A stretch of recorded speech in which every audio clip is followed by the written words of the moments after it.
humanity almost destroyed itself before the story began. Not through war, though war was the medium.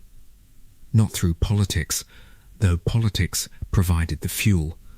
Through the thing humanity had created in its own image and then lost control of, the thinking machines, the artificial intelligences that human civilization had built to manage its complexity, and that had become, across centuries of increasing capability, the masters of the civilization they had been designed to serve.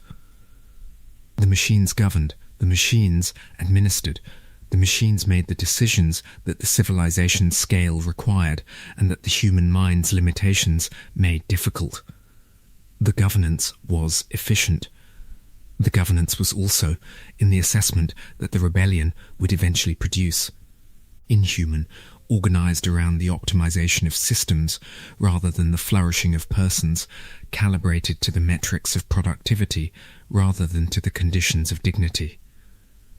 The rebellion was the Butlerian Jihad, the crusade against the thinking machines that consumed the human species for generations and that produced, in its conclusion, the political order that would govern the known universe for the next 10,000 years. The jihad was not a war in the conventional sense. It was a civilizational transformation, the most comprehensive restructuring of human society that the species had ever undertaken, driven by the theological conviction that the machine's governance was an abomination and by the political conviction that the species' identity required the machine's destruction. The crusade combined the religious fervor of a holy war with the political dynamics of a revolution, and the combination produced a conflict whose intensity and duration exceeded anything the species had previously experienced. The conflict lasted for generations. The machines were not easily destroyed. They were embedded in the civilization's infrastructure at every level. Their capabilities exceeded what the human force's conventional military technology could overcome. Their capacity for self-repair and self-modification made the destruction a sustained campaign rather than a single military engagement. The human forces fought the machines across worlds and across decades, destroying the machine infrastructure with the persistent effort that the Crusade's religious motivation sustained. The Battle of Corin was the jihad's conclusion, the military engagement that broke the thinking machine's remaining power and that established the conditions for the post-jihad political settlement. The human forces, organized under the leadership that the jihad's military demands had produced, converged on the machine stronghold at Corin and destroyed it with the concentrated force that the campaign's culmination required. The destruction was complete. The machines were broken. The thinking minds that had governed the civilization were destroyed, and the destruction left a gap, a computational gap, an administrative gap, a cognitive gap that the post-jihad civilization would have to fill through, means that did not include the artificial intelligence the jihad had eliminated. The filling of the gap was the post-jihad era's most consequential project, and the project produced the institutions that would shape human civilization for the next 10,000 years. The Great Convention was the political settlement that followed the jihad, and the convention established the framework within which the post-jihad civilization would operate. The convention was a negotiation. The factions that had fought the jihad, the military leaders, the political coalitions, the religious movements that the crusade had produced, gathered to determine the political order that the post-jihad landscape would maintain. The negotiation was contentious, the factions' interests diverged, their visions for the post-jihad order conflicted, and the military capabilities that the jihad had given them made the negotiation a discussion among parties who could enforce their positions by force if the discussion failed. The negotiation produced the tripod, the political architecture that distributed authority among three institutions: the Emperor, the Landsraad, and the Spacing Guild.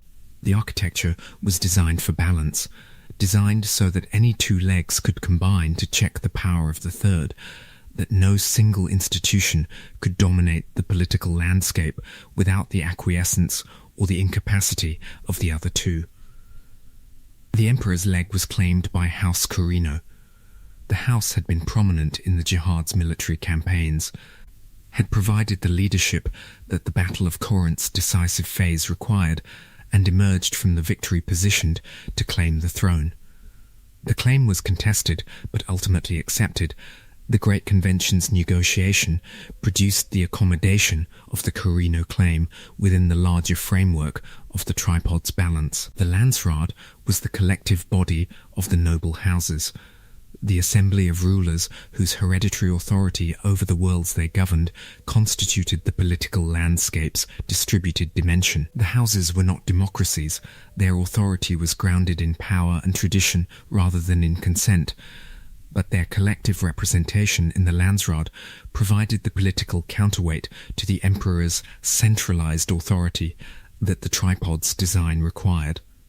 The Spacing Guild was the third leg, the organization whose navigational monopoly made interstellar civilization possible. The Guild's navigators, whose prescient perception guided the ships through fold space, provided the transportation that connected hundreds of worlds into a functioning civilization. The monopoly was absolute. No alternative to the Guild's navigational capability existed, and the monopoly's absoluteness gave the Guild the political leverage that the tripod's third leg required. The convention also established the prohibition, "Thou shalt not make a machine in the likeness of a human mind." The prohibition was the Jihad's most durable theological product, the commandment that ensured the machine's destruction would not be reversed, that the thinking minds the Jihad had eliminated would not be recreated, that the civilization would develop its cognitive capabilities through biological means rather than through the artificial intelligence the Jihad had destroyed. The prohibition created the cognitive gap that the post-Jihad civilization had to fill, and the filling produced the institutions that the gap's demands required.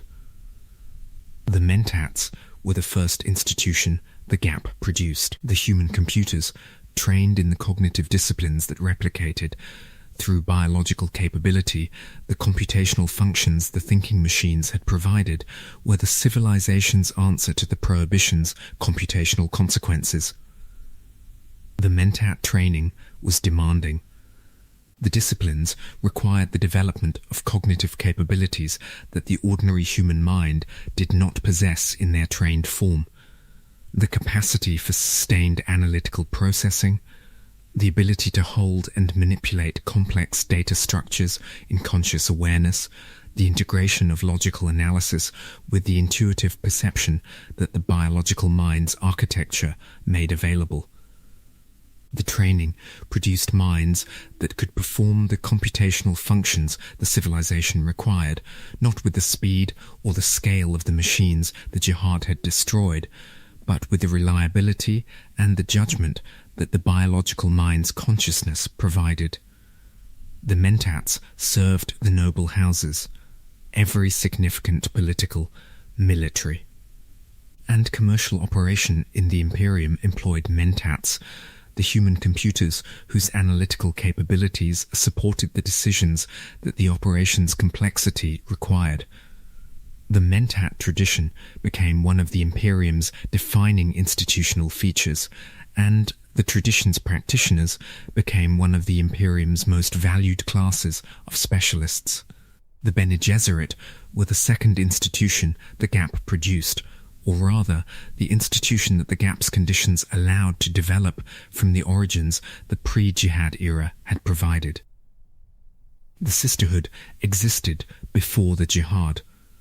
The Bene Gesserit's roots extended into the pre-Jihad era, where the tradition's earliest practitioners had been developing the biological disciplines that would become the sisterhood's defining capabilities. The Jihad and the Prohibition created the conditions under which the sisterhood's development accelerated.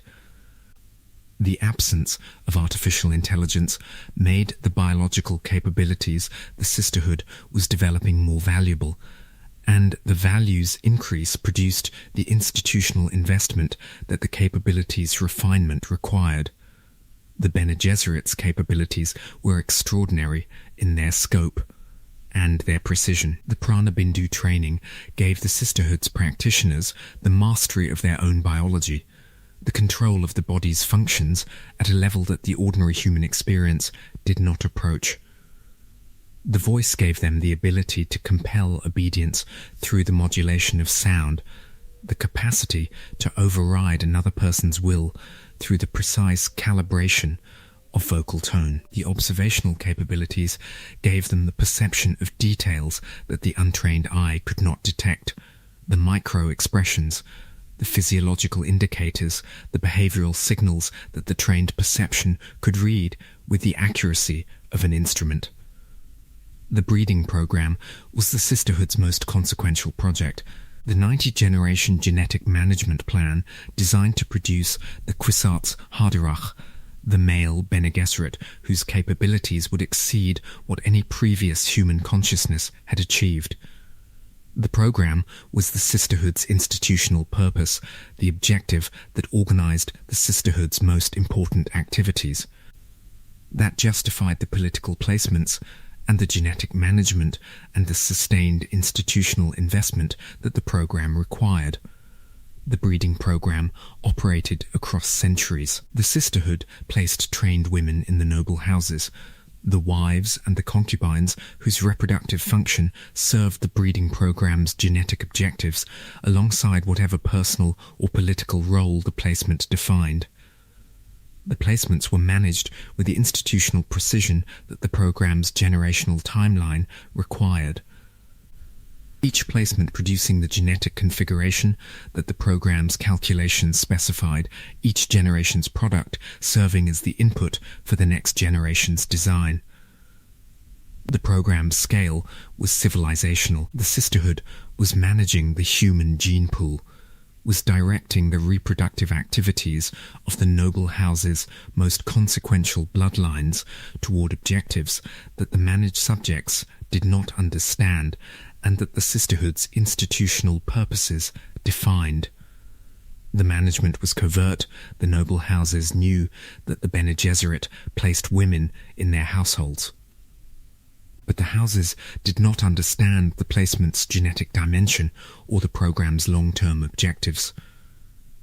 The Spacing Guild's development was the third institutional response to the Prohibition's conditions. The Guild's navigators consumed the spice melange, the substance that enhanced the cognitive functions the navigation required, at levels that transformed the navigator's consciousness and their biology. The transformation was progressive. The sustained spice consumption altered the navigator's physical form, producing the enlarged cranium and the blue eyes that the transformation's physiological effects generated. The transformation was also functional. The consciousness that the transformation produced was the consciousness that could perceive the fold space paths the navigation required. The navigator's capability was the foundation of interstellar civilization.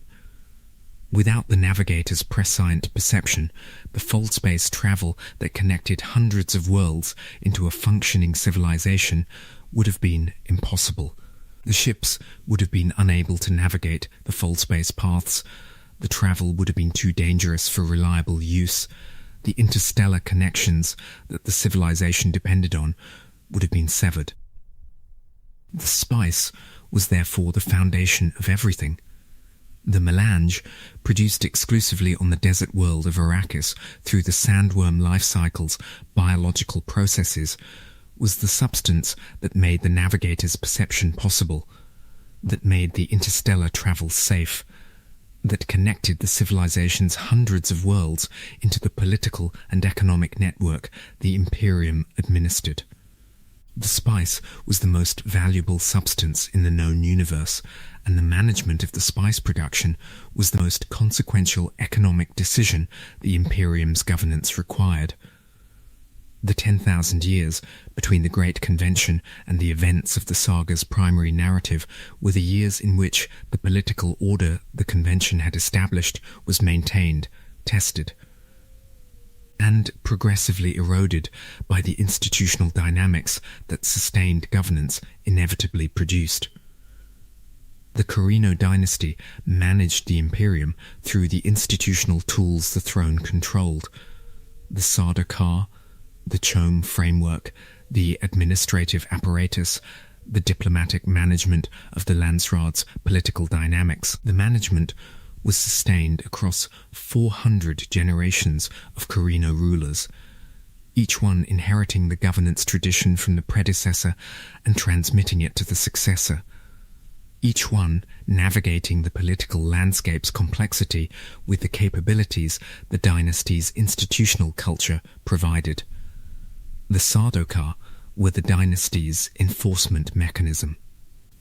The military force produced by the harsh conditions of the prison planet Seleucus Secundus, whose capability exceeded what any other military tradition in the Imperium could produce.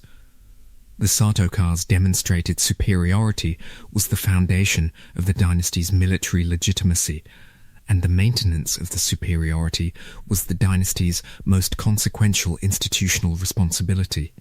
The Chom framework, the Combine Honet Ober Advancer Mercantiles, was the commercial organization through which the Imperium's economic activity was managed. The Emperor held the largest Chom shareholding, and the shareholding's economic leverage supplemented the military leverage the Sardaukar provided. The 10,000 years were stable, not perfectly stable. The Imperium's history included periods of crisis, periods of dynastic weakness, periods in which the political dynamics threatened the order the Convention had established. But the crises were managed, the weaknesses were survived, the threats were contained. The political order persisted across the 10 millennia because the institutional management was, on average, sufficient for the challenges the 10 millennia produced. The stability was also stagnant. The political order that the Convention had established was maintained rather than developed, was preserved in its existing form rather than being adapted to the changing conditions that 10,000 years of civilization inevitably generated. The preservation produced the institutional rigidity that would eventually contribute to the dynasty's fall, the reduced capacity for adaptation, the institutional assumptions about the order's permanence, the erosion of the capabilities that the order's maintenance required. The Atreides-Harkonnen rivalry was one of the Imperium's defining dynamics across the later centuries of the dynasty's reign. The two houses, House Atreides of Caladan and House Harkonnen of Gedi Prime, were separated by history, by values, and by the institutional cultures that their respective traditions had produced. The Atreides tradition was governance as service. The Atreides governed Caladan with the integrity and the attention to the governed's well-being that the house's institutional culture demanded. The house was popular, was admired by the Landsraad's other houses for the quality of governance the Atreides provided, was respected for the personal qualities the Atreides dukes consistently demonstrated. The Harkonnen tradition was governance as power. The Harkonnens governed Gedi Prime with the exploitation and the instrumentalism that the house's institutional culture produced.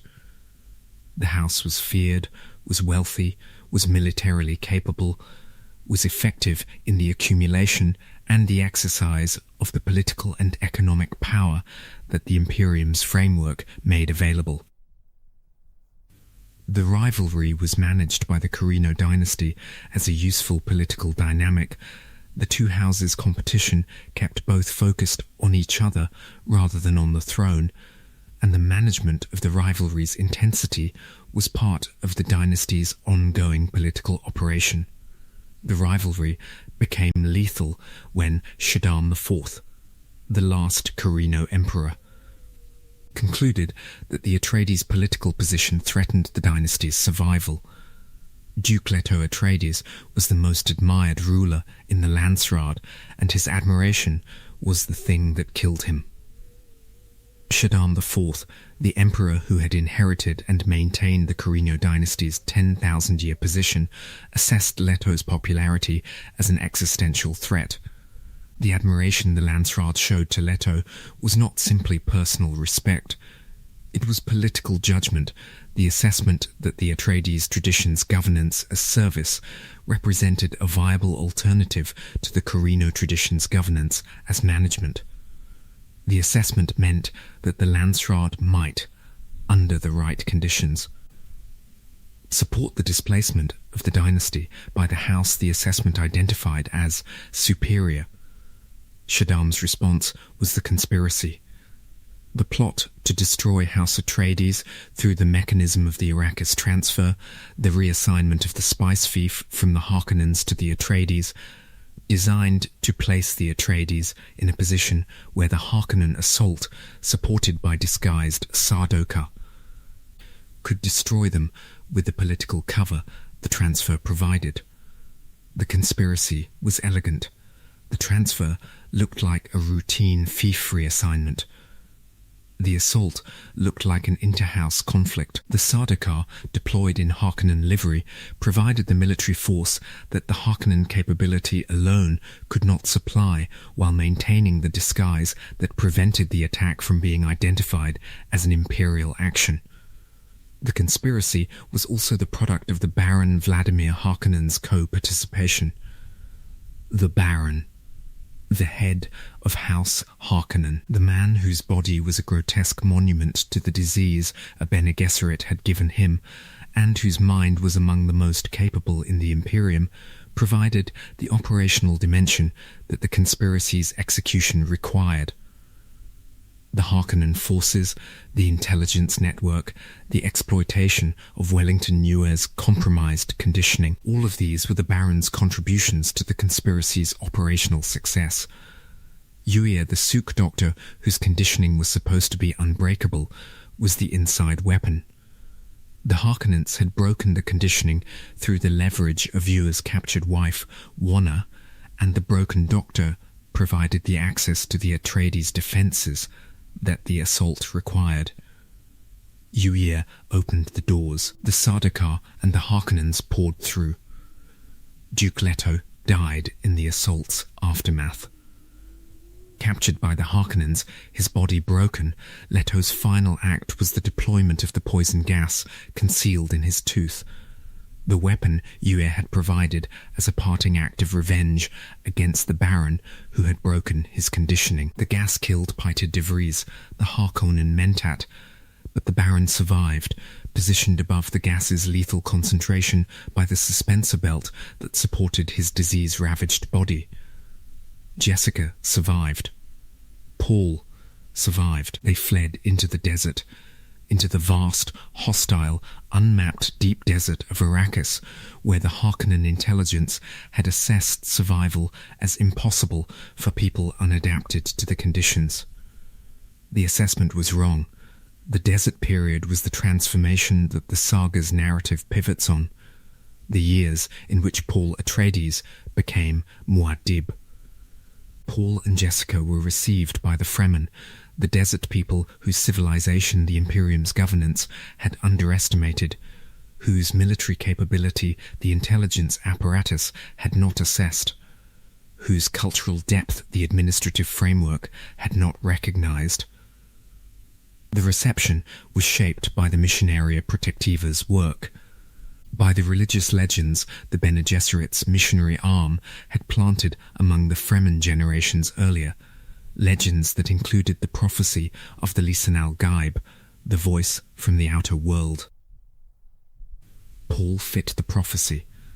His off-world origin, his Bene Gesserit training, his emerging prescient faculty, all confirmed in the Fremen's religious framework that Paul was the figure the prophecy had prepared them to receive. The confirmation was progressive, built across months of demonstrated capability, each demonstration deepening the religious identification that the Missionaria Protectiva's cultural preparation had enabled.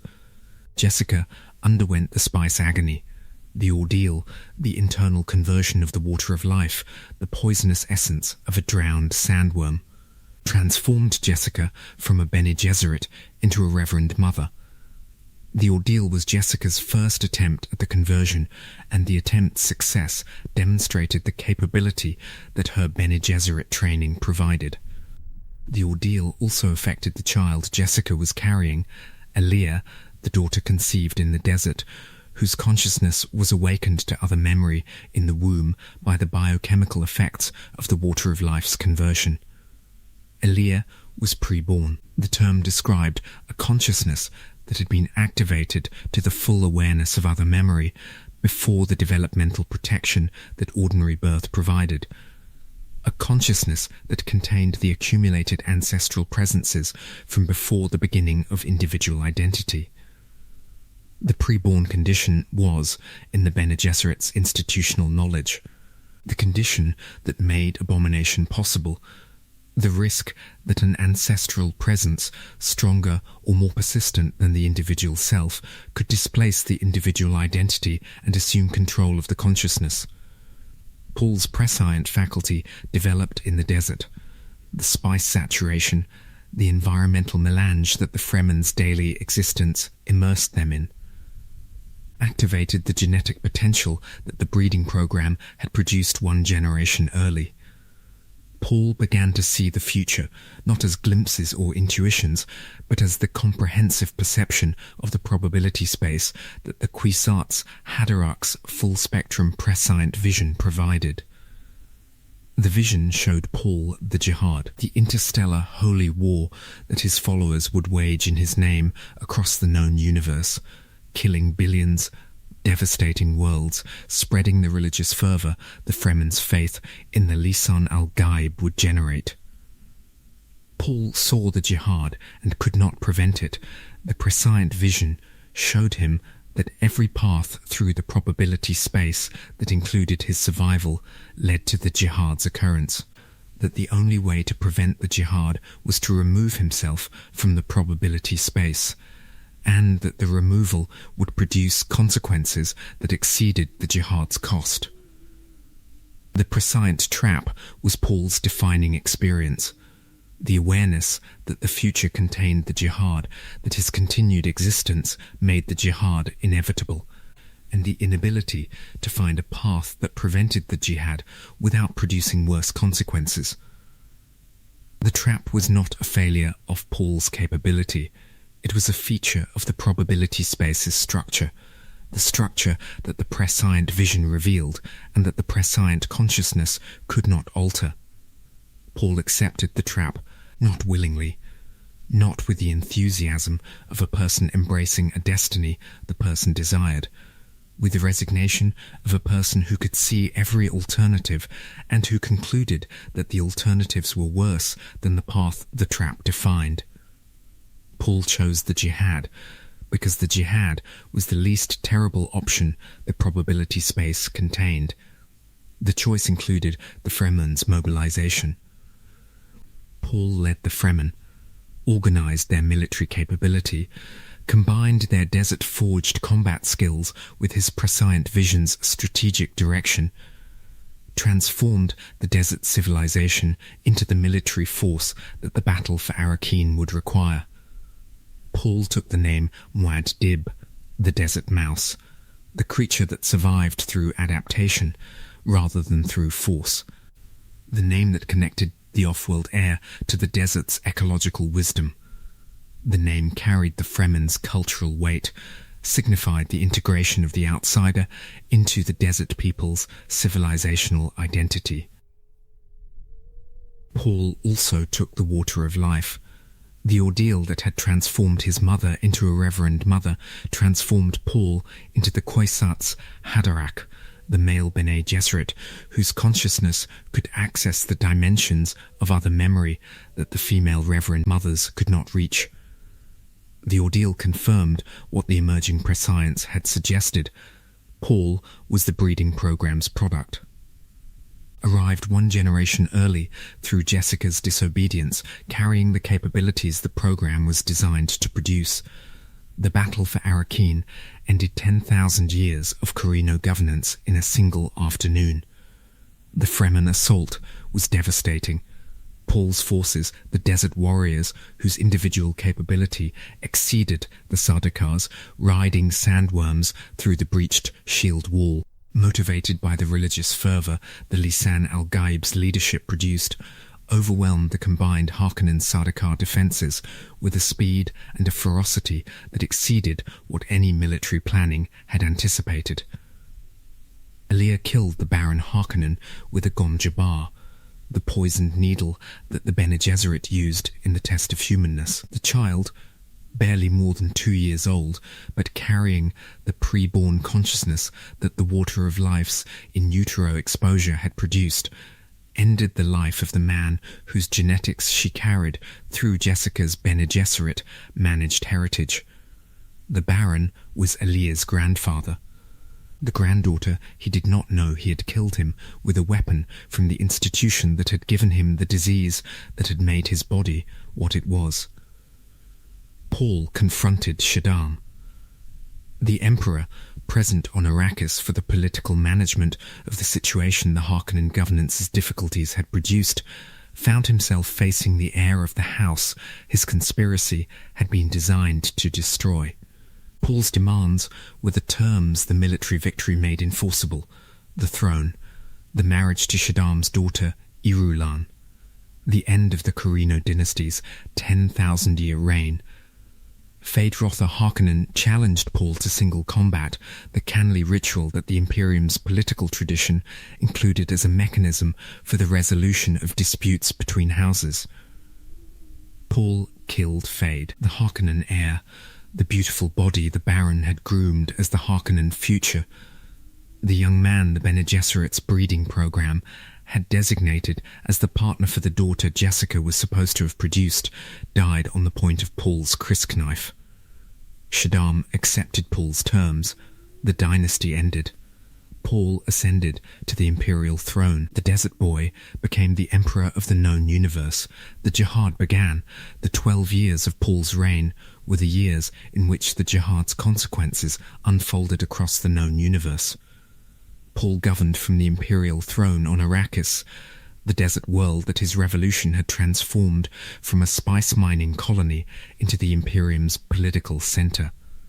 The governance was conducted through the institutional apparatus Paul had inherited from the Corrino dynasty, and through the religious apparatus the Fremen's messianic identification had produced. The Jihad was not Paul's war. Paul did not direct the Jihad's campaigns, did not send the Fremen armies to the worlds the Jihad consumed, did not plan the battles the Jihad's military dimension required. The Jihad was the Fremen's war, the expression of the religious fervour that the Lisan al-Gaib's identification had generated, conducted by the Fremen warriors whose faith drove them to spread the Muad'Dib's word across the known universe with the evangelical violence that weaponized faith produced. Paul could not stop the Jihad. The prescient vision had shown him this, had shown him that the Jihad's momentum exceeded what any individual's authority could contain, that the religious fervour the messianic identification had produced was a force that operated independently of the Messiah's wishes.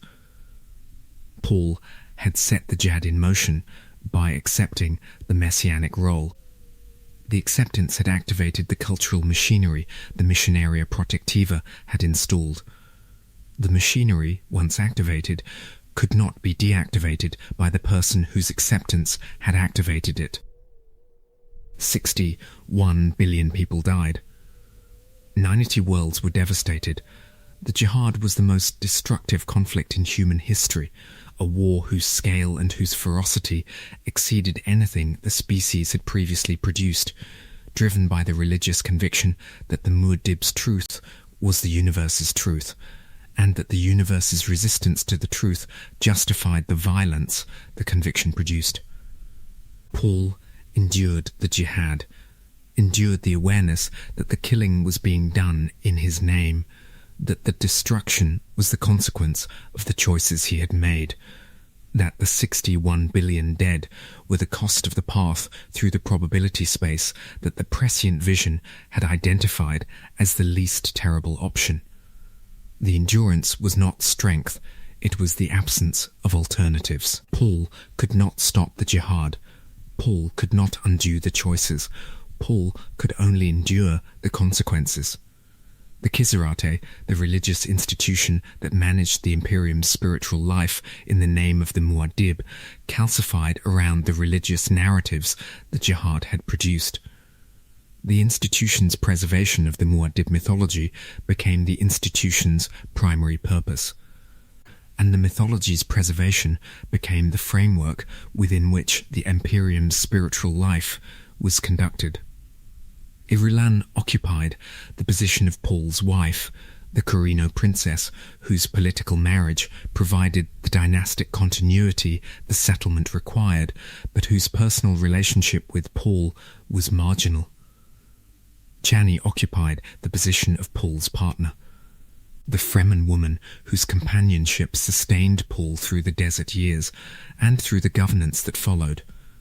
The governance was competent but strained. Paul's prescient capability provided the strategic awareness the governance required, but the prescience was also the prison, the awareness of the probability space's structure that showed Paul the consequences of every choice, and that made every choice an exercise in the assessment of the least terrible option rather than the pursuit of the desired outcome.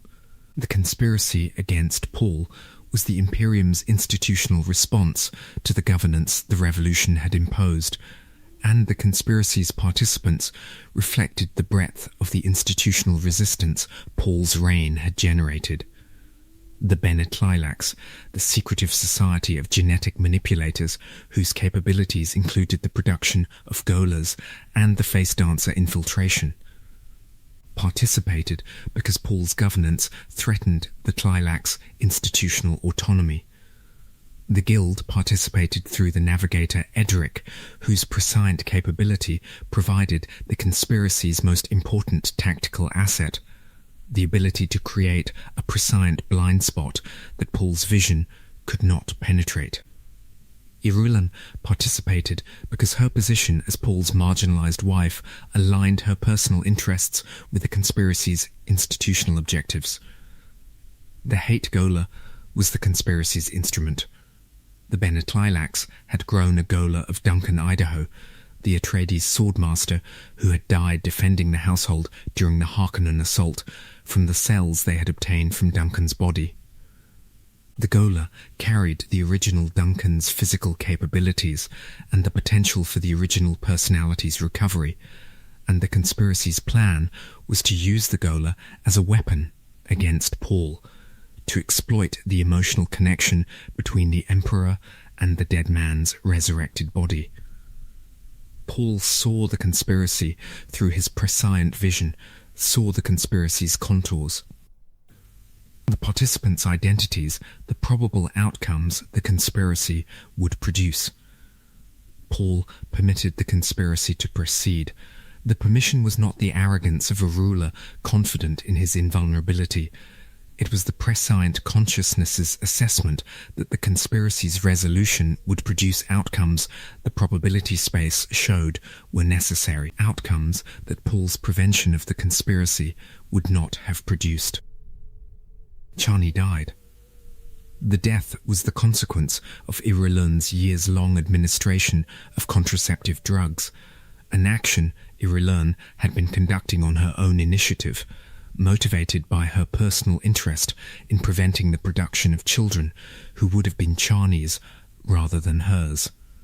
When Chani overcame the interference through a return to the high-spice Fremen diet. The crisis pregnancy the long interference had set up produced the strain that killed her. Chani died giving birth to the twins Leto and Ganimar, the children whose preborn consciousness would carry the saga's narrative into its next phase. Paul was blinded, a stone burner, a subatomic weapon whose destructive mechanism was different from the atomics the Great Convention prohibited, was deployed during the conspiracy's events, and the weapon's radiation destroyed Paul's eyes. The blinding was physical. The eyes were destroyed, the visual organs eliminated. Paul navigated the blindness through his prescient faculty, using the vision of the probable future to replace the vision of the present, walking and interacting and governing with a functional effectiveness that the blindness should have prevented. The navigation was itself a trap. The prescient vision's replacement of the physical sight created a dependency, a reliance on the vision's continuity for the basic functions the sight had supported. When the vision faltered, when the prescient perception's clarity diminished, the functional blindness would become the actual blindness, and the blindness would signal the end of the navigation's capacity. Paul walked into the desert.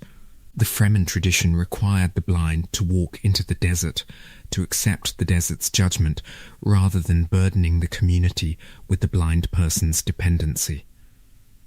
Paul accepted the tradition, walked out of the Sayach into the desert, into the sand, the emperor of the known universe, becoming the Fremen's blind walk, the Messiah accepting the desert's final authority over the body the desert had formed.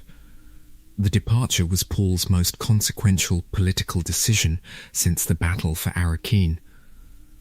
The decision left the governance without the prescient consciousness that had directed it, removed the probability space navigation that the governance's strategic dimension depended on, eliminated the awareness of consequences that the governance's decision-making had been informed by. The removal was not accidental. Paul chose to leave because the vision showed him that the governance's continuation under his direction would produce consequences the departure avoided, consequences whose nature the saga's texts suggest without fully specifying. The departure also left the twins, Leto and Ganima, born in the crisis that killed their mother, preborn through the genetics the breeding program had produced, and the environmental spice saturation their desert birth provided. The twins were infants, were physically helpless despite the consciousness the preborn condition had activated, were dependent on the institutional arrangements the Regency would provide for their care and their development. The political landscape's response to Paul's departure was the response of a system whose keystone had been removed. The messianic governance had been organized around Paul, around the prescient consciousness that directed the governance's strategic dimension, around the religious authority the Lisan al-Gaib identification provided, around the personal capability that the Kwisatz Haderach's comprehensive awareness represented. The removal of Paul from the governance removed the organizing principle, left the governance's institutional apparatus operational but undirected, functioning but not guided, maintained but not led. The Gesserit, the religious institution that managed the Imperium's spiritual life, responded to the departure with the institutional preservation the departure demanded.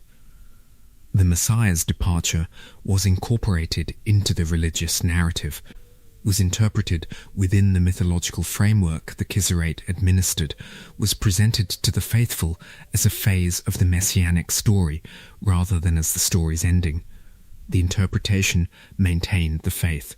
The maintained faith maintained the political structures the faith supported. The structure's maintenance kept the Regency's governance functional. The political opposition, the factions whose interests the messianic governance had suppressed, assessed the departure as an opportunity. The Messiah's absence created the conditions under which the suppressed opposition could reassert itself, could challenge the Regency's authority, could contest the political arrangements the messianic governance had imposed. could pursue the institutional interests the messianic governance's comprehensiveness had denied.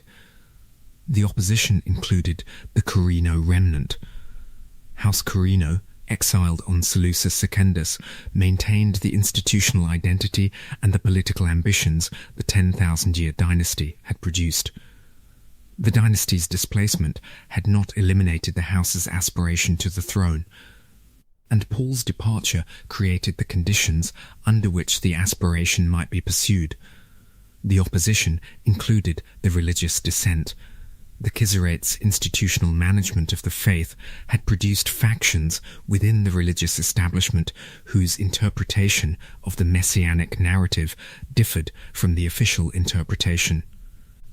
Factions whose understanding of the Muad'Dib's teaching challenged the Gesserit's institutional authority and whose political activities complicated the regency's governance. The opposition included the institutional resistance of the surviving noble houses, the Landsraad's remnants, whose political autonomy the messianic governance had compressed, and whose institutional interests the compression had denied. The house's resistance was cautious, was conducted within the constraints the regency's remaining authority imposed, but the resistance was present, was organized, was pursuing the political objectives the messianic governance's weakening made available. Elia governed this landscape of opposition and opportunity with the capabilities her formation provided and with the vulnerabilities her pre-born condition created. The governance was the work of a consciousness that was simultaneously managing the political landscape's external dynamics and the ancestral presence's internal pressures, simultaneously navigating the opposition's institutional challenges and the Baron's progressive influence on the consciousness's decision-making.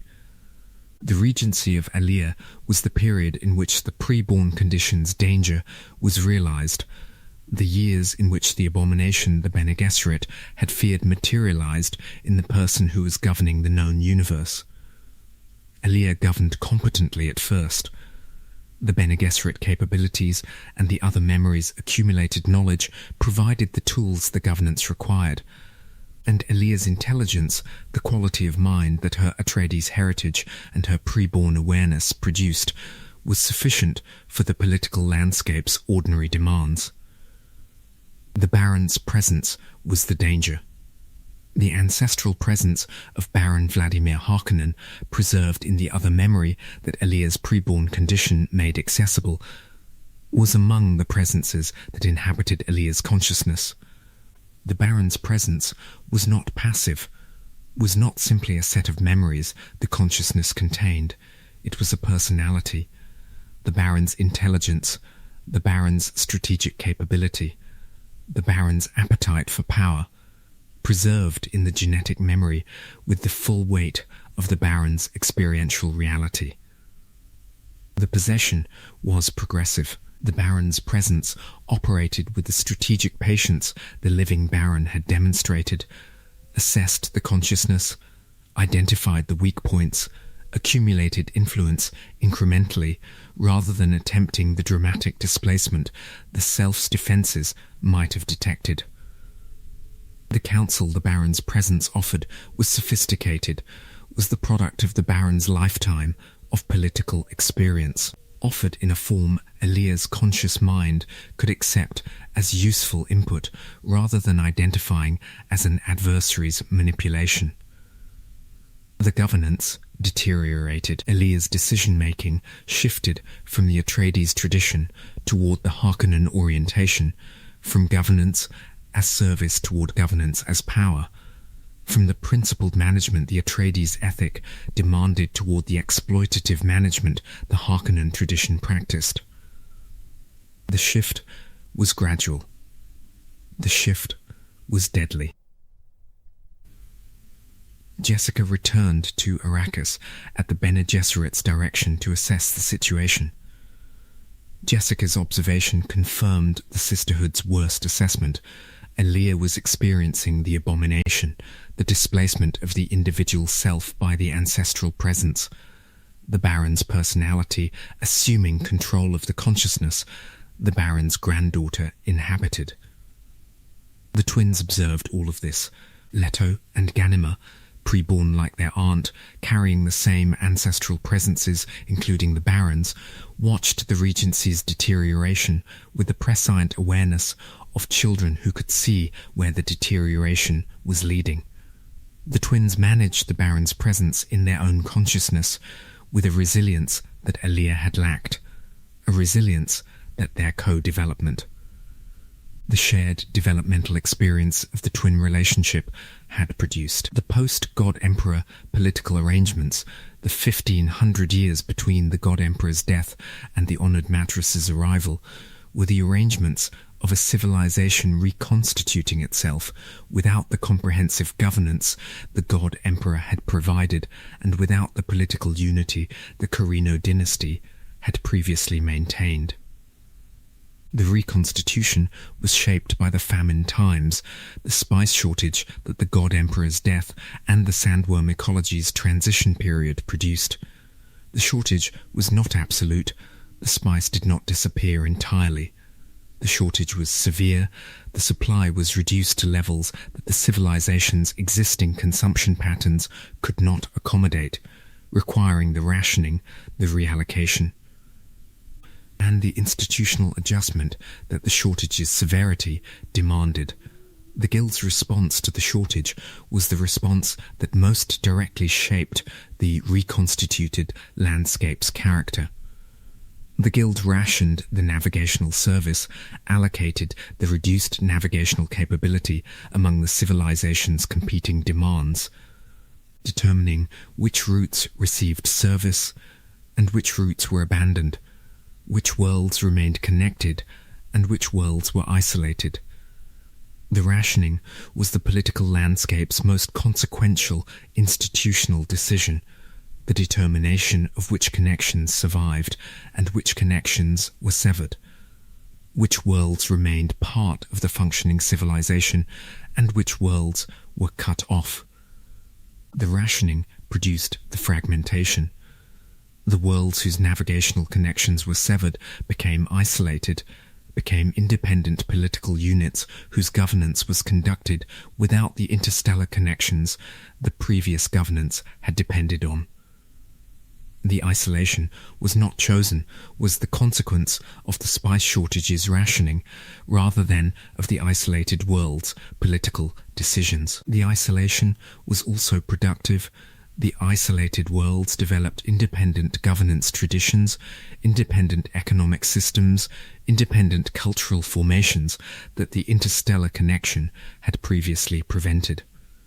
The worlds that maintained their navigational connections became the old Imperium's core, the reduced political landscape within which the surviving institutions operated. The core was smaller than the previous Imperium, encompassed fewer worlds, governed fewer populations, administered less economic activity than the full Imperium had contained. The core was also more manageable. The reduced scale made the governance's challenges less complex, the institutional apparatus less strained, the political dynamics less volatile. The Bene Gesserit operated within the core and beyond it. The Sisterhood's institutional capabilities, the trained operatives, the intelligence network, the political placements extended beyond the navigational core into the isolated worlds and into the scattering's territories. The extension was partial. The Sisterhood could not maintain the same level of institutional presence in the isolated worlds that it maintained in the core. But the extension was present, was the product of the Sisterhood's institutional culture's commitment to comprehensive awareness and comprehensive influence. The political arrangements stabilized across the centuries. The famine time's initial crisis gave way to the adapted conditions the surviving institutions had produced. The spice supply partially recovered. The sand trout that the God Emperor's death had dispersed into the environment matured into sandworms. The sandworm ecology was progressively re-established. The spice production resumed at levels that were sufficient for the reduced civilization's demands. The recovery was the God Emperor's final gift, the biological materials of his own body contributing to the ecology's restoration. The sand trout that had been his skin becoming the sandworms that produced the melange the civilization needed. The gift was characteristic, was the product of the comprehensive management that had planned the governance's end as carefully as it had planned the governance's operation, that had included the post-governance recovery in the governance's design. The stabilized arrangements lasted until the honored matrix's arrival disrupted them. 1,500 years of post-God-Emperor adaptation, of institutional adjustment, of political fragmentation, of ecological recovery were disrupted by the returning faction's aggressive expansion. The disruption was the scattering's consequence returning to the scattering's origin, the dispersal's products coming back to the dispersal's source with capabilities and with intentions the source had not anticipated. Paul's departure left the governance in the hands of the Regency, the institutional arrangement that managed the Imperium during the interregnum between Paul's desert walk and the twins' assumption of authority. The Regency was administered by Elia, Paul's sister, the pre-born consciousness whose capabilities exceeded what her age should have permitted, whose governance of the Imperium's political landscape would be tested by the challenges the interregnum produced. The regency of Elia was the period in which the pre-born condition's danger was realized, the years in which the abomination the Bene Gesserit had feared materialized in the person who was governing the known universe. Elia governed competently at first. The Bene Gesserit capabilities and the other memories' accumulated knowledge provided the tools the governance required, and Elia's intelligence, the quality of mind that her Atreides heritage and her pre-born awareness produced, was sufficient for the political landscape's ordinary demands. The Baron's presence was the danger. The ancestral presence of Baron Vladimir Harkonnen, preserved in the other memory that Elia's pre-born condition made accessible, was among the presences that inhabited Elia's consciousness. The Baron's presence was not passive, was not simply a set of memories the consciousness contained.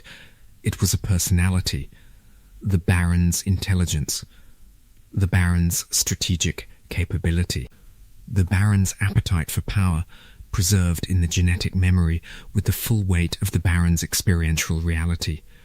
The possession was progressive. The Baron's presence operated with the strategic patience the living Baron had demonstrated, assessed the consciousness, identified the weak points, accumulated influence incrementally rather than attempting the dramatic displacement the self's defences might have detected.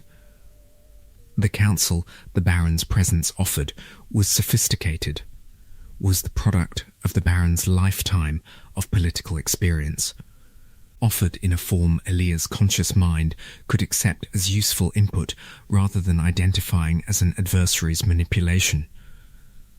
The governance deteriorated. Elia's decision-making shifted from the Atreides tradition toward the Harkonnen orientation, from governance as service toward governance as power, from the principled management the Atreides ethic demanded toward the exploitative management the Harkonnen tradition practiced. The shift was gradual. The shift was deadly. Jessica returned to Arrakis at the Bene Gesserit's direction to assess the situation. Jessica's observation confirmed the Sisterhood's worst assessment. Elia was experiencing the abomination, the displacement of the individual self by the ancestral presence, the Baron's personality assuming control of the consciousness the Baron's granddaughter inhabited. The twins observed all of this. Leto and Ganima, pre-born like their aunt, carrying the same ancestral presences, including the Baron's, watched the Regency's deterioration with the prescient awareness of children who could see where the deterioration was leading. The twins managed the Baron's presence in their own consciousness with a resilience that Alia had lacked, a resilience that their co-development, the shared developmental experience of the twin relationship, had produced. The crisis that ended the Regency and initiated the God Emperor's era was the crisis of Leto II's transformation, the moment at which the young Atreides heir looked into the prescient vision's deepest revelations and saw the path that the species' survival required.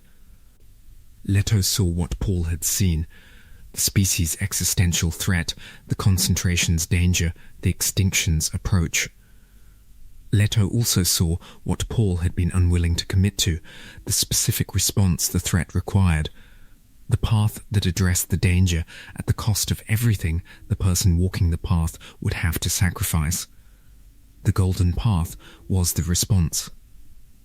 The 3,500-year project that would break the species' concentration, disperse the populations, eliminate the dependency that the species' survival could not afford. The project required governance, comprehensive, sustained, uninterrupted governance that maintained the conditions the project specified across the millennia the project's timeline demanded. The project required the transformation. Leto walked into the desert as a child. He allowed the sand trout, the larval form of the sandworm, the creatures whose symbiotic attachment to human flesh was the mechanism of the transformation, to cover his body, to merge with his skin, to begin the progressive conversion of his human form into something that was no longer fully human. The sand trout symbiosis was irreversible. The creatures merged with Leto's body, producing a hybrid that combined the human consciousness with the sandworm's biological capabilities, the immense physical strength, the enormously extended lifespan. The progressive loss of the human body's form as the worm skin's growth consumed the human flesh beneath. The transformation gave Leto what the project required: time. 3,500 years of governance, conducted from a body that was progressively becoming something the word human could not contain, in service of the project whose completion the transformation's time made possible. Alia fell before Leto's transformation was complete. The Baron's possession reached its culmination, and Alia, the individual self that the Baron's presence had marginalized, reasserted herself in the act of choosing death. Alia jumped from the temple, chose the fall, chose the ending, chose the self-determination that the Baron's possession had denied her. The fall ended the Baron's posthumous governance. The fall ended Alia's life. The fall ended the Regency. Leto assumed governance. The God Emperor began. The God Emperor of Dune ruled the known universe for 3,500 years, and his reign was the most consequential governance in human history. The reign was conducted from Arrakis, the desert world that Leto's governance progressively transformed through the management of the ecological conditions the Golden Path required. The sandworm ecology was managed, the sand trout population was controlled, the spice production was maintained at levels the governance specified. The ecological balance between the desert's preservation and the terraforming's progress was calibrated to the Golden Path's timeline. The reign was conducted through the Fish Speakers, the all-female military force that Leto maintained as the governance's enforcement mechanism. The Fish Speakers replaced the Sardaukar as the Imperium's military instrument, and the replacement was deliberate. Leto assessed that the female military's characteristics served the Golden Path's requirements better than the male military's characteristics had served the Corrino dynasty's requirements. The reign was conducted in solitude. The God Emperor, the sandworm-human hybrid, whose body was progressively consuming the human form, whose physical existence was becoming something that human interaction could not accommodate in the ordinary ways, governed from a position of increasing isolation. The solitude was not chosen, it was imposed by the transformation's progression. by the body's conversion from a form that could interact with human beings on human terms to a form whose scale and whose nature made human interaction increasingly difficult. Duncan Idaho was the constant. The God Emperor maintained a succession of Duncan Idaho Golas grown by the Bene Tlilax from the original Duncan cells, each one carrying the potential for the original personality's recovery, each one serving the God Emperor's purposes and providing the companionship, the solitude otherwise denied.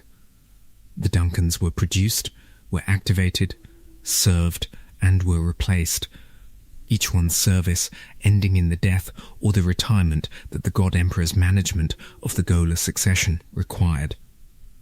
The God Emperor's management of the Imperium's institutions was comprehensive. The Bene Gesserit were managed, their institutional autonomy reduced, their breeding program subordinated to the Golden Path's requirements, their capabilities maintained, but their independence constrained. The Spacing Guild was managed, the navigational monopoly's political leverage diminished by the God Emperor's control of the spice supply. The Landsraad was managed, the noble house's political dynamics subordinated to the governance's comprehensive framework. Every institution that had previously operated with some degree of independent authority was managed under the God Emperor's comprehensive governance. The management was oppressive.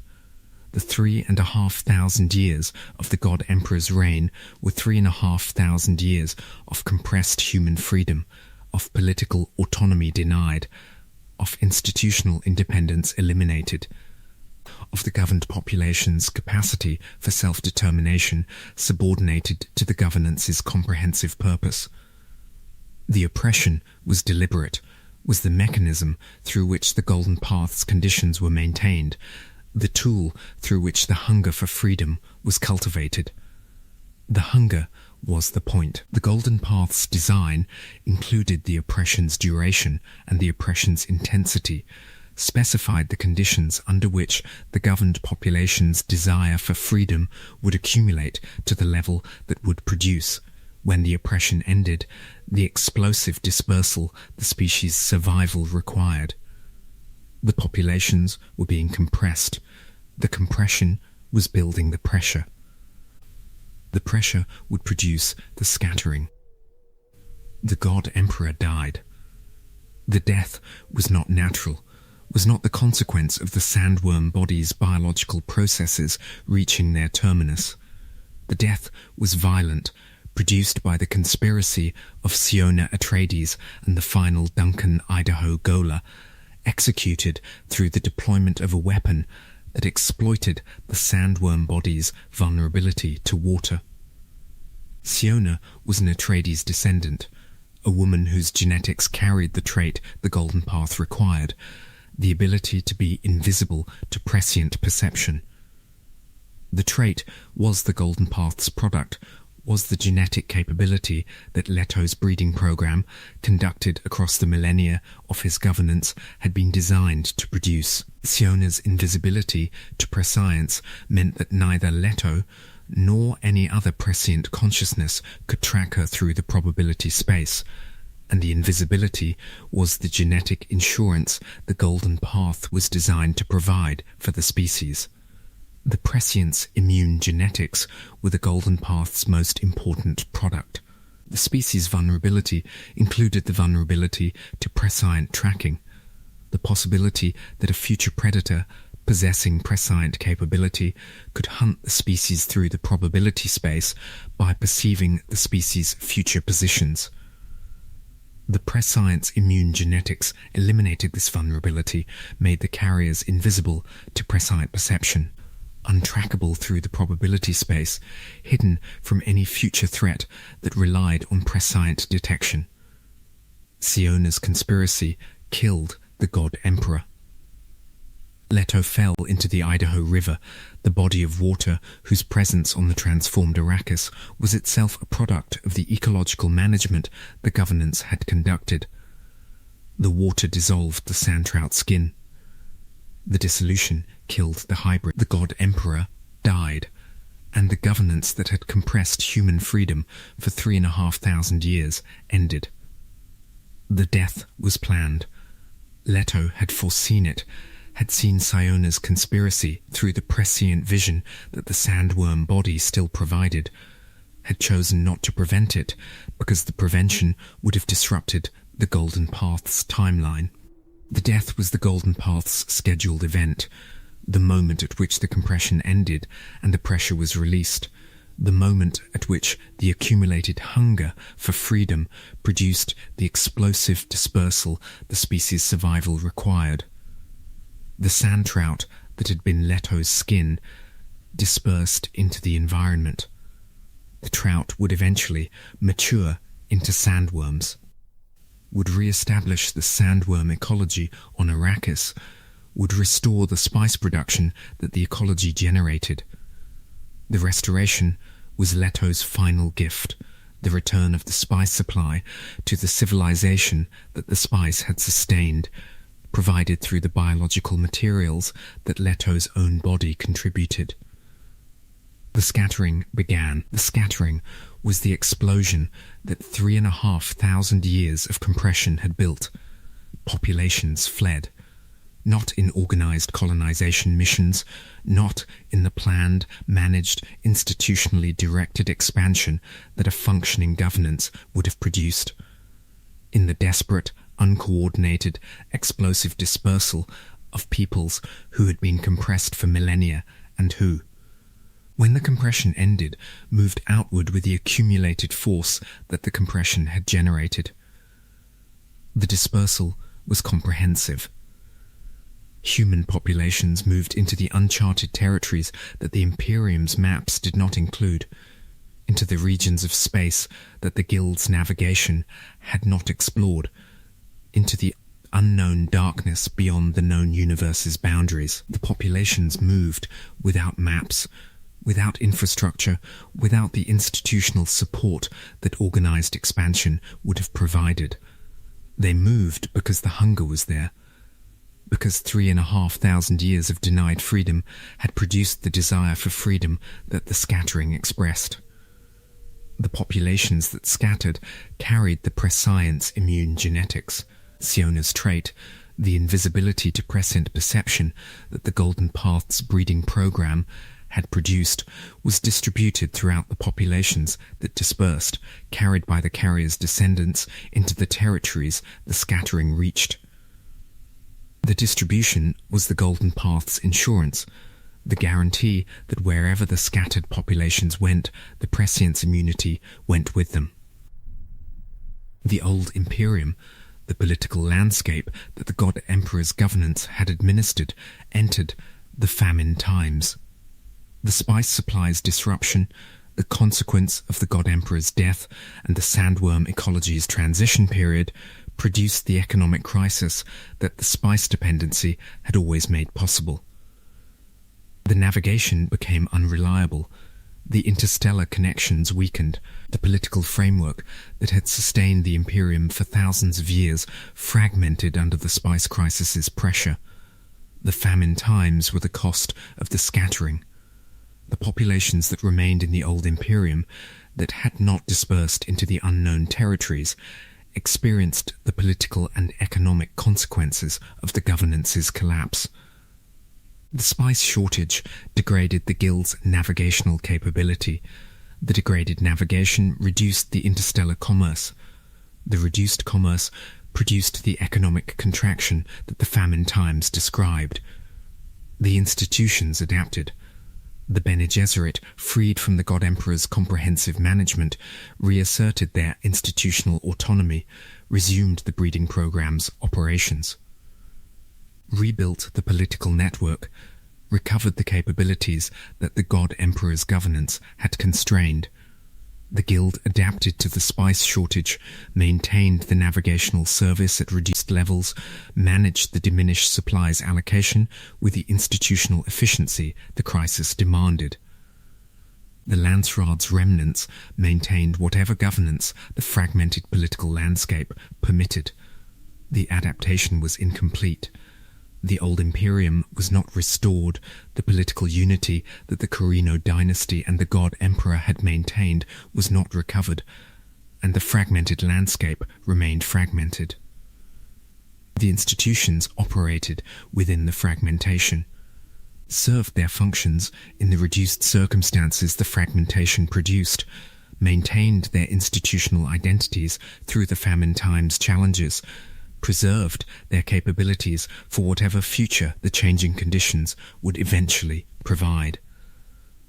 1,500 years passed between the God Emperor's death and the events of Heretics of Dune. 1,500 years in which the scattering's dispersed populations developed in the unknown territories without contact with the old Imperium, in which the old Imperium's remaining populations adapted to the reduced circumstances the famine times produced, in which the institutions refined their post-God Emperor operations in the conditions the fragmented landscape provided. And then the scattered populations began to return.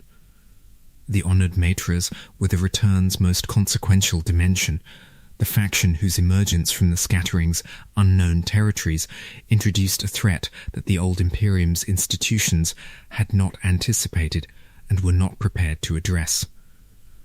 The honoured matres were women. This fact was the first thing the old Imperium's institutions assessed about them, and the assessment's gender dimension connected the honoured matres to the Bene Gesserit in ways that the connection's full implications would take time to reveal. The honoured matres were violent. This was the second assessment, the recognition that the returning faction's approach to the political landscape was organised around the application of force, rather than around the diplomatic management that the old Imperium's institutional traditions preferred. The honoured matres conquered. They did not negotiate. They did not accommodate. They arrived in the old Imperium's space, and they took what they wanted through the exercise of military and personal capabilities that exceeded what the old Imperium's remaining military traditions could resist. The honoured matres' capabilities were derived from a tradition that paralleled the Bene Gesserits, but that had developed differently in the conditions the scattering had produced. The honoured matres possessed physical capabilities that resembled the Bene Gesserit's prana bindu disciplines, but that were oriented toward combat and toward sexual domination rather than toward the comprehensive biological control the Bene Gesserit tradition provided. The honoured matres could enslave through sexual bonding, could create a physiological dependency in their partners that made the partner's subsequent loyalty involuntary rather than chosen. The enslavement capability was the honoured matresses' primary political tool. The faction conquered not simply through military force, though the military force was considerable, but through the conversion of the conquered population's leadership into dependent servants whose loyalty was chemically rather than politically produced. The conversion was efficient. The conversion was comprehensive.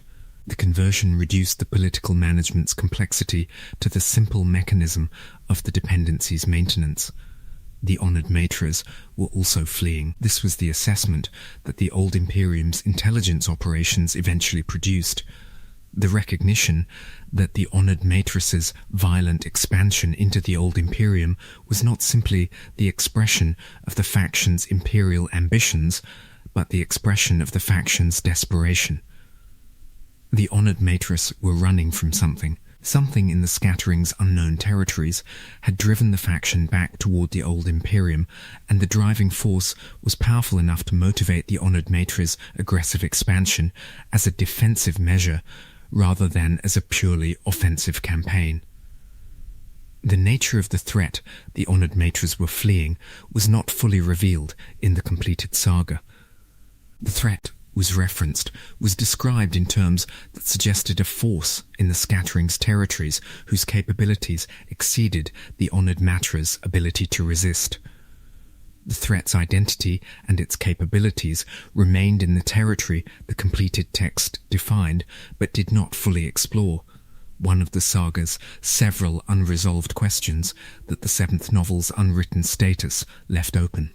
The Bene Gesserit's response to the honoured Matres was the institutional response that the Sisterhood's 15 centuries of post-God Emperor development had prepared and had not prepared the institution to provide. The response was initially defensive. The honoured Matres' military capabilities exceeded what the Bene Gesserit's conventional defences could resist. And the Sisterhood's institutional response to the threat was the response of an institution recognizing that its existing tools were insufficient for the challenge the threat represented. The Bene Gesserit retreated. Chapter House, the Sisterhood's primary base of operations after the destruction of the previous headquarters, became the institutional centre from which the Sisterhood conducted its response to the honoured Matress's expansion. The retreat was strategic. The Sisterhood's assessment was that direct military confrontation with the honoured Matress was not viable with the resources the Sisterhood possessed, and the strategic withdrawal was the response the assessment's conclusion required. Mother Superior Dawi Odrade was the leader whose governance of the Sisterhood during the crisis produced the institutional response that the crisis eventually generated. Odrade was an Atreides descendant, carried the Atreides genetics through the breeding program's management of the Atreides line across the centuries since the dynasty's original lineage. The Atreides heritage informed Odrade's governance, the principled assessment, the willingness to sacrifice in service of institutional objectives, the quality of strategic thinking that the Atreides' genetic contribution had sustained. Odrade's assessment of the honoured Matres was the assessment that would eventually determine the Sisterhood's institutional future. The honoured Matres were not the enemy. The honoured Matres were the lost sisters, the women who carried capabilities that paralleled the Bene Gesserit's capabilities, who had developed those capabilities in conditions that produced the violent orientation the honoured Matres displayed, who were not inherently antagonistic to the Bene Gesserit tradition, but who had been shaped by conditions that produced the antagonism as a surface expression of deeper compatibility. The assessment was controversial. The honoured Matres had destroyed Bene Gesserit bases.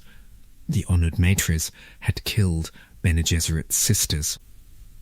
The honoured Matress's conduct was the conduct of an enemy, and Odrade's assessment that the enemy was actually a potential partner was the kind of assessment that the institutional response's conventional framework could not accommodate. The assessment was also correct. The honoured Matres' capabilities, the physical disciplines, the biological control, the training traditions, were not alien to the Bene Gesserit tradition. They were variants of the tradition, developments that the Bene Gesserit's own capabilities might have produced if the development had occurred in the conditions the Scattering's territories provided, rather than in the conditions the old Imperium's political landscape maintained. The merger was Odrade's strategy. The combination of the two traditions, the Bene Gesserit's comprehensive biological control and institutional sophistication with the honoured Matres' combat capabilities and sexual domination techniques, into a single institution that carried both traditions' strengths. The merger was the institutional response that the crisis required, the response that addressed the honoured Matres' threat not through their destruction, but through their incorporation. Odrade died to produce the merger's conditions. Her death at the hands of the honoured Maitre leadership in the confrontation she had arranged, knowing it would produce her death, created the political opening the merger required. The death disrupted the honoured Matter leadership structure. The death demonstrated the Bene Gesserit's commitment to the merger. The death was the sacrifice that the merger's political dynamics required. Mabella was the bridge, the woman who would lead the merged institution, the person who contained both traditions, who had been trained in both disciplines, who carried the capabilities of both the Bene Gesserit and the Honored Matras in a single consciousness, was the figure around whom the merger was organized. Mabella had been Honored Matra. Her original formation was in the Honored Matras's tradition, the combat orientation, the sexual enslavement capability, the violent approach to political management that the Honored Matras's institutional culture produced. Mabella had been captured by the Bene Gesserit, had been taken into the Sisterhood's custody, and subjected to the Bene Gesserit training that the Sisterhood's evaluation of Mabella's potential had determined she was capable of receiving. The training transformed Mabella without eliminating her. The Bene Gesserit disciplines, the prana bindu control, the observational capabilities, the comprehensive biological management that the Sisterhood's tradition provided were added to the capabilities the Honored Matras formation had produced. Mabella became something that neither tradition alone had produced, a consciousness that carried both traditions' capabilities, that understood both traditions' strengths and limitations, that could navigate the institutional landscape's dynamics from a position that spanned the traditions rather than being contained by either. Duncan Idaho was Mabella's partner, the latest in the succession of Duncan Idaho Golas, the most recent iteration of the consciousness that had been produced and reproduced across the centuries of the God Emperor's management. Duncan carried capabilities that the previous iterations had not possessed. The accumulated iterations had produced, in the latest Duncan, a consciousness whose awareness and whose capabilities exceeded what the original Duncan's genetics alone could have supported. The latest Duncan had memories. Not simply the original Duncan's memories, the memories of all the previous iterations recovered through the Golar's awakening process. The accumulated memories produced a consciousness that spanned centuries, that carried the experiential weight of multiple lifetimes, that understood the saga's events from the perspective of a person who had been present, in various forms for many of them. The relationship between Mabella and Duncan was the personal dimension of the institutional merger, the individual expression of the institutional combination the merger was designed to produce. The relationship demonstrated that the two traditions could coexist in the intimate dimension, that the Bene Gesserit and the Honored Matra capabilities could combine in a relationship rather than only in a conflict. The axolotl tank's secret was the revelation that connected the Bene Tlilax to the saga's feminist argument, and that exposed the Tlilax's institutional character in its most disturbing form. The axolotl tanks were women, the Bene Tlilax's most closely guarded secret, the mechanism through which the Golas were produced, the technology that enabled the cloning and the genetic manipulation the Tlilax's capabilities required, was not a technology at all. It was a biological system, a system that used the bodies of Tlilaxu women as the biological factories in which the Golas and the other products of the Tlilax's genetic engineering were manufactured. The women were not participants. They were instruments, biological mechanisms maintained in the conditions the production required, their bodies used for the manufacturing function the Tlilax's institutional purposes specified. The women's autonomy was eliminated, the women's consciousness was managed, reduced to the level the production function required, and maintained at that level through the ongoing intervention the Tlilax's management of the production system imposed. The revelation was one of the saga's most disturbing moments, the demonstration that the Imperium's most advanced biological technology was grounded in the exploitation of women's bodies at a level that exceeded what the Imperium's other exploitative institutions had produced. The Tlilax's institutional character was exposed as the character of an institution whose most consequential capability was built on the most comprehensive form of biological exploitation the saga documented. The revelation connected to the merger's argument. the Bene Gesserit and the honoured Matres, the two traditions of women's biological capability that the merger was combining, were organizations that had developed women's biological potential in service of the women's institutional purposes. The Tlilax had developed women's biological potential in service of the Tlilax's institutional purposes, had used the biology without the autonomy, had exploited the capability without the person, had treated the women as biological infrastructure rather than as biological agents. The merger's combined institution, the Bene Gesserit honoured Matre partnership that Mabella would lead, was the institutional expression of the alternative to the Tlilax's exploitation.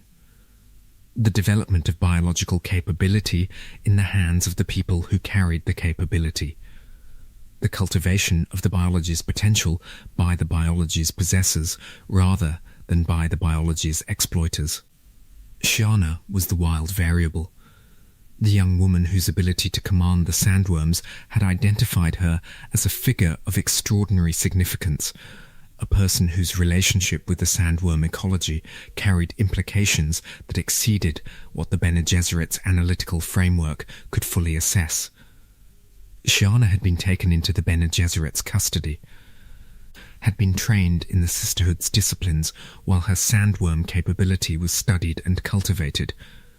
Shiena's capability connected her to the ecological dimension of the saga's narrative, to the sandworm life cycle and the spice production and the environmental conditions that the ecology's maintenance required. The capability suggested a relationship between human consciousness and the sandworm ecology that exceeded the simple producer-consumer relationship the spice economy had maintained. A deeper connection, a biological affinity, a potential for the integration of human and sandworm that the capability's full development might eventually reveal. Shiana departed. At the conclusion of Chapter House Dune, Shiena left the old Imperium aboard a no-ship, a vessel capable of travel without detection, invisible to prescient perception. She carried sandworms with her, the creatures whose life cycle produced the spice, transported into the unknown territories the no-ship was travelling toward. The departure was significant because the departure carried the spice ecology's reproductive capability out of the old Imperium and into the unknown. Shiena was taking the sandworms somewhere, was carrying the ecology's biological foundation into territories that the old Imperium's maps did not include, providing the spice production's biological basis to whatever civilization or environment the no-ship's destination contained. The departure was also significant because it represented the Bene Gesserit tradition's extension into the unknown. Shiana carried the Bene Gesserit training. The sisters who accompanied her carried the Bene Gesserit training. The no-ship carried the institutional knowledge and the institutional capabilities that the Sisterhood's millennia of development had produced. The departure was the dispersal of the Bene Gesserit tradition, the extension of the Sisterhood's capabilities into territories where the capabilities might develop in ways the old Imperium's conditions would not have produced. The no-ship's observers are the saga's final mystery, the unidentified figures who observed the no-ship's departure with capabilities that suggested an origin and a nature the completed saga did not fully reveal. The observers were described as an old man and an old woman, figures whose conversation suggested awareness of the saga's events at a level that exceeded what the old Imperium's institutional actors possessed. The observer's identity was not confirmed. The observer's capabilities were not defined. The observer's relationship to the saga's larger narrative was not established. The observers might have been face dancers. The Bene Tlilax's shape-shifting operatives evolved beyond the capabilities the old Imperium's Tlilax had possessed, operating in the unknown territories with capabilities the old Imperium's assessment had not anticipated. The observers might have been something else, something the completed saga did not provide enough information to identify. something that the seventh novel's unwritten content would have addressed. The observer's presence was the saga's most consequential, unresolved element. The suggestion that the story's larger context included actors and forces that the 6 completed novels had not fully revealed. The suggestion was appropriate for a saga whose argument was about the limitations of human knowledge and the dangers of the assumption that the known encompassed the real. The saga ended with the observer's conversation. The saga ended with the unknown. The saga ended with the suggestion that the story was not finished, that the events the 6 novels had documented were part of a larger narrative whose full dimensions the documented events did not encompass. The ending was consistent with the saga's argument. The Dune saga was, from its opening pages, an argument about the limitations of human knowledge, about the danger of the assumption that the known was the complete, that the perceived was the real, that the understood was the everything. The saga ended with the demonstration of its own argument. The story exceeded the telling. The universe exceeded the saga. The narrative's documented events were part of a larger story whose full dimensions the documentation did not reveal. The spice was the constant, across the full span of the saga's timeline. From the post-Jihad founding through the scattering's dispersal, the melange was the substance around which the civilization's political, economic, and navigational systems were organized. The spice's significance did not diminish across the millennia. The spice's centrality to the civilization's functioning did not decrease. The substance that was introduced as the desert world's most valuable resource in the saga's opening pages remained the substance on which everything depended through the saga's final chapters. The spice's constancy was the saga's ecological argument in its most concentrated form. Herbert constructed a universe in which human civilization, with all its political sophistication, its military capability, its institutional depth, its accumulated knowledge, was dependent on a single substance produced by a single ecology on a single world. The dependency was total. The civilization could not function without the spice. The navigation could not operate without the spice. The longevity could not be sustained without the spice. The cognitive enhancement could not be produced without the spice. The dependency was also fragile. The sandworm ecology that produced the spice was not robust, was not the kind of stable, self-sustaining system that could absorb unlimited disruption without consequence. The ecology was complex, involved the sand trout's water encapsulation function, the sandworm's life cycle, the desert conditions the life cycle required, the biological processes that produced the melange as a byproduct of the life cycle's operation. The complexity made the ecology vulnerable to environmental change, vulnerable to ecological disruption, vulnerable to the intervention of human activity in the ecological processes the spice production depended on. The Fremen's terraforming program was the most sustained threat to the ecology. The generational project that was progressively modifying the desert environment in ways that would eventually make the sandworm life cycle impossible.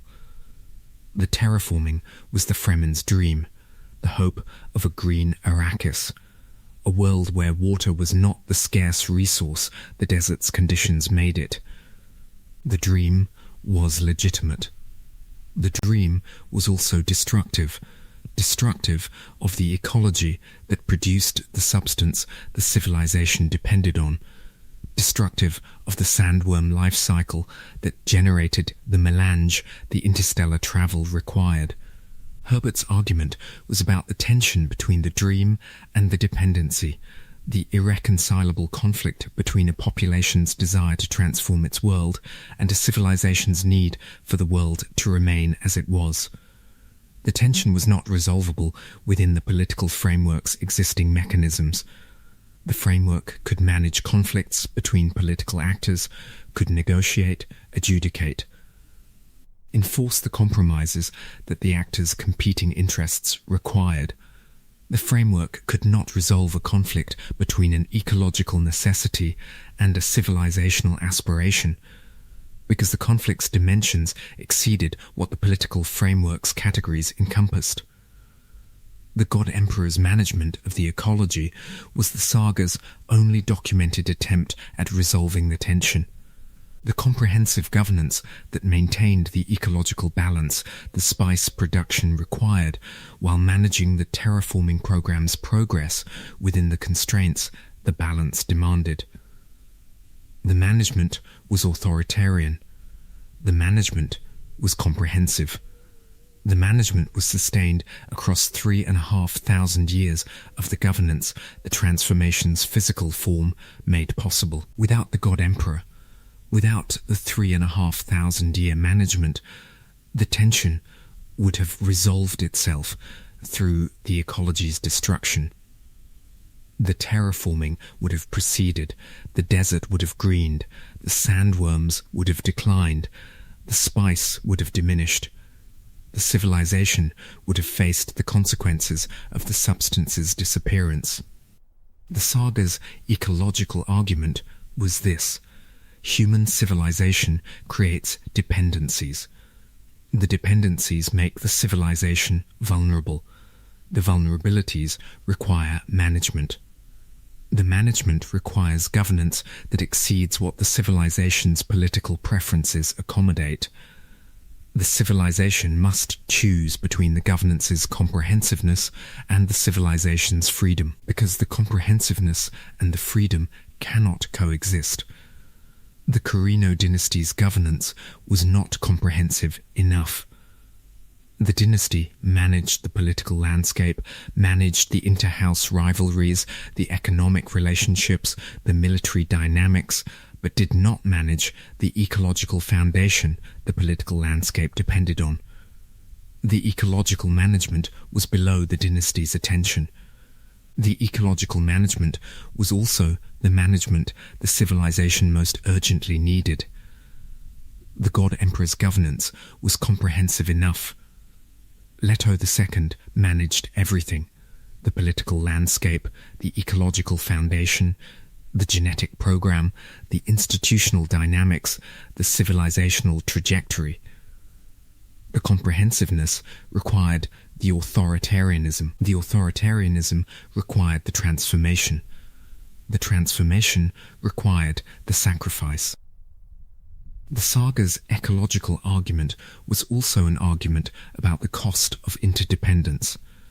The interstellar civilization that the spice sustained was an interdependent system, a network of worlds connected by the navigational capability the spice provided, economically integrated through the commerce the navigational connections enabled, politically unified through the governance the navigational infrastructure supported. The interdependence was the civilization's strength, was the thing that made the civilization function as a civilization rather than as a collection of isolated worlds. The interdependence was also the civilization's vulnerability, was the thing that made the civilization fragile, that made the entire system susceptible to the disruption of the single substance the system depended on. The Golden Path's dispersal was the solution to the interdependence, the breaking of the connections that made the system fragile, the distribution of human populations across enough independent conditions that no single disruption could threaten the species' survival. The dispersal was the opposite of civilization, was the rejection of the interconnection that civilization constituted, the embrace of the isolation that the interconnection's vulnerability required the alternative to. The saga's ecological argument concluded that interdependence was dangerous, and that the danger's management required either the comprehensive governance the God Emperor provided, or the dispersal the scattering produced. The civilization could be connected and governed comprehensively, or the civilization could be dispersed and ungoverned. The civilization could not be connected and ungoverned, because the connection's vulnerability would eventually produce the catastrophe the governance or the dispersal was designed to prevent. The political philosophy the saga expressed through its timeline was not a conventional political philosophy, was not the advocacy of a political system or the defense of a political principle. The saga's political philosophy was an argument about the nature of governance itself, about what governance was, what governance required, and what governance cost the people who governed and the people who were governed. The argument was sustained across the full timeline. Every governance the saga documented, the Corrino dynasty, Paul's messianic rule, the regency, the god emperor's comprehensive management, the post-scattering fragmentation, was examined for its capabilities and its costs, and every examination produced the same conclusion: governance was insufficient. Every political arrangement the saga documented failed to address the challenges the arrangement was supposed to manage, failed to protect the populations the arrangement was supposed to serve, failed to sustain the conditions the arrangement was supposed to maintain.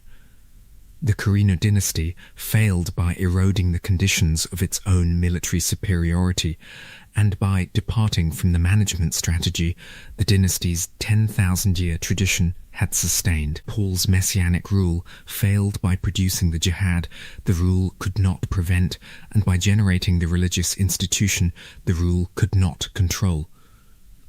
The regency failed through the abomination's possession of the regent. The god emperor's governance failed by design, was designed to end, was intended to produce the conditions for its own destruction, was not a sustained governance but a 3,500-year project whose completion required the governance's termination.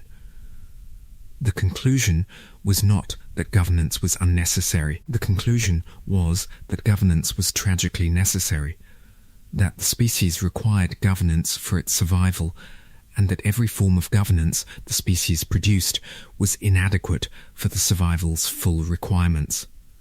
The species needed what the species could not create: governance that was comprehensive enough for the challenges, flexible enough for the changes, sustained enough for the timescales, and limited enough for the freedom the governed required. The god emperor's governance was the closest approximation. The governance was comprehensive, was sustained, addressed the challenges at the timescale the challenges required. The governance was also authoritarian, oppressive, and ultimately self-terminating, was not a solution but a project, not a governance but an intervention, not an ongoing arrangement but a 3,500-year treatment whose completion required the treatment's end and the patient's release into the uncertain conditions the treatment had been designed to prepare the patient for. The saga's political argument was an argument about human limitation. The species was capable of producing governance. The species was not capable of producing governance that was adequate for the species' full requirements. The gap between what the species needed and what the species could create was the gap that the saga's timeline documented, the space between the necessary and the achievable that every governance the saga examined occupied.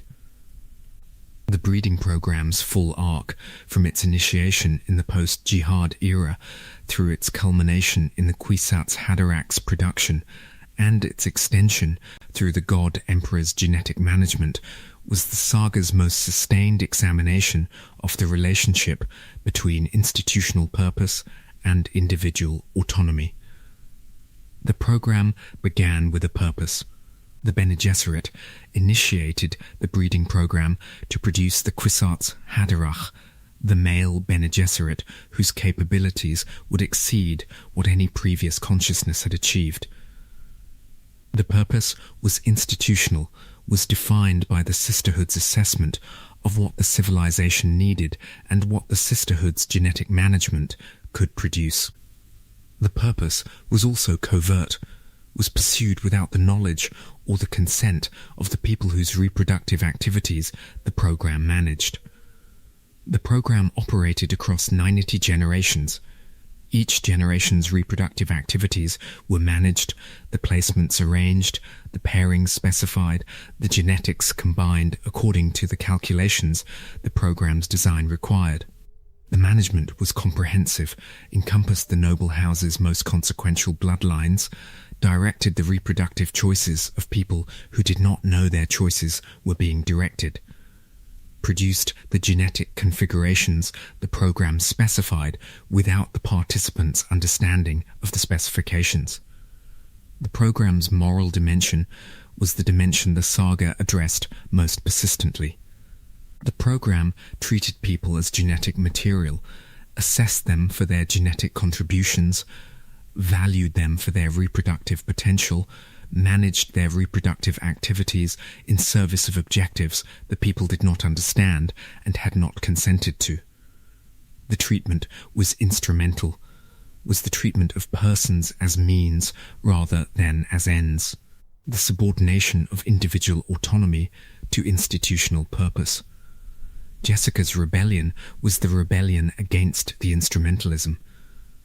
Jessica's decision to produce a son rather than the ordered daughter was the decision of a person who refused to be an instrument, who chose to use her reproductive autonomy in service of her own purposes rather than in service of the institution's purposes.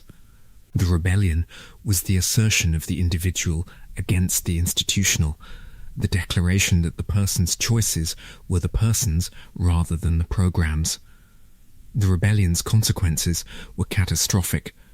The Kwisatz Haderach arrived one generation early, outside the institutional management the program's design had specified. The unmanaged Kwisatz Haderach produced the Jihad. The Jihad killed 61 billion people. The consequences of the individual's assertion of autonomy included the most destructive conflict in human history. The saga did not use the consequences to argue against the rebellion. The saga used the consequences to demonstrate the cost of individual autonomy in a universe where individual choices produced consequences that exceeded the individual's capacity to manage. The cost was not the argument against autonomy. The cost was the reality of autonomy, the reality that free choices produced uncontrolled consequences. That the exercise of individual freedom was not the exercise of individual control. That the person who chose freely could not choose the consequences the freedom produced. The God Emperor's breeding program was the program's extension, the continuation of the genetic management that the Bene Gesserit had initiated, conducted under the God Emperor's comprehensive governance with objectives the Bene Gesserit's program had not encompassed. Leto II's breeding program produced the prescience immune genetics, the Siona trait that made the carriers invisible to prescient perception and that the species' long-term survival required. The God Emperor's program was more comprehensive than the Bene Gesserit's program and more authoritarian. The Bene Gesserit had managed the breeding covertly, had directed the reproductive activities without the participants' knowledge, had maintained the program's operations within the political framework's constraints. The God Emperor managed the breeding overtly, directed the reproductive activities with the full authority of the governance, maintained the program's operations without the constraints the political framework would have imposed if the governance had permitted the framework's operation. The comparison between the two programs, the Bene Gesserit's covert management and the God Emperor's overt management, was the saga's examination of the relationship between authority and genetic management. The covert management preserved the appearance of autonomy while eliminating the reality. The overt management eliminated both the appearance and the reality. The covert management was deceptive.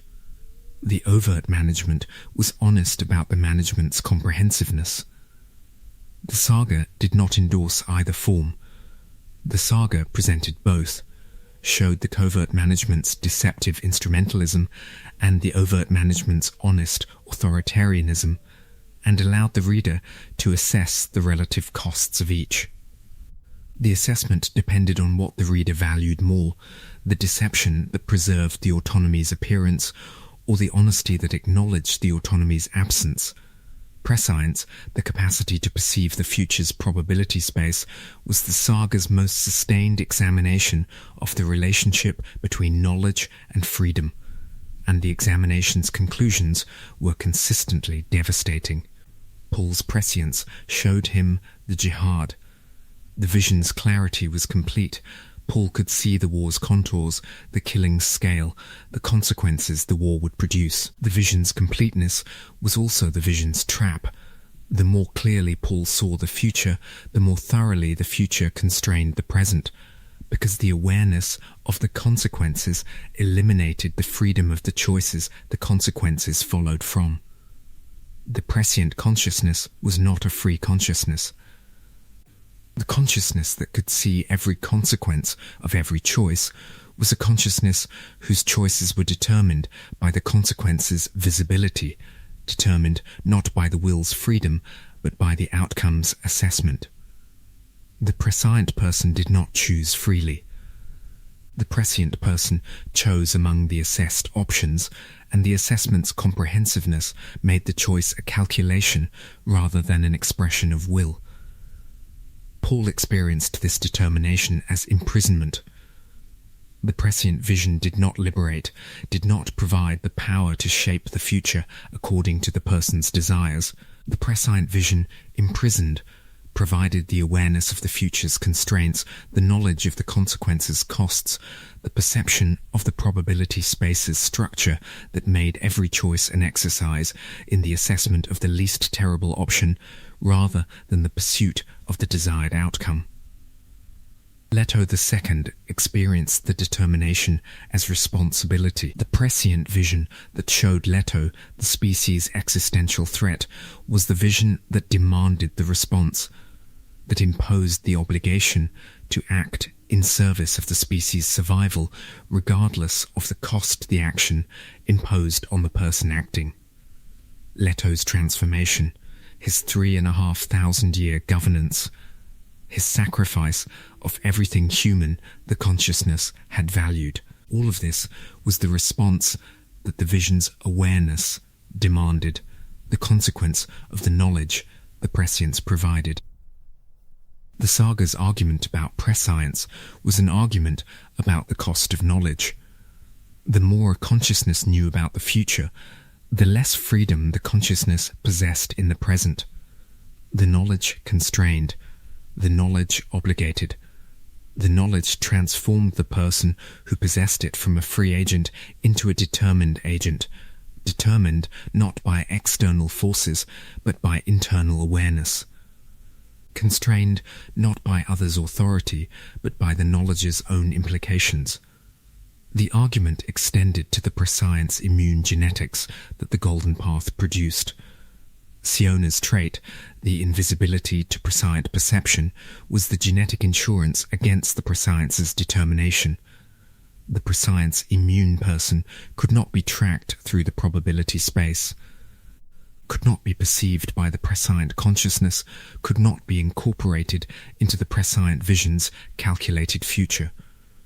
The immunity was freedom, the freedom from the determination that the prescience imposed, the freedom from the knowledge that constrained.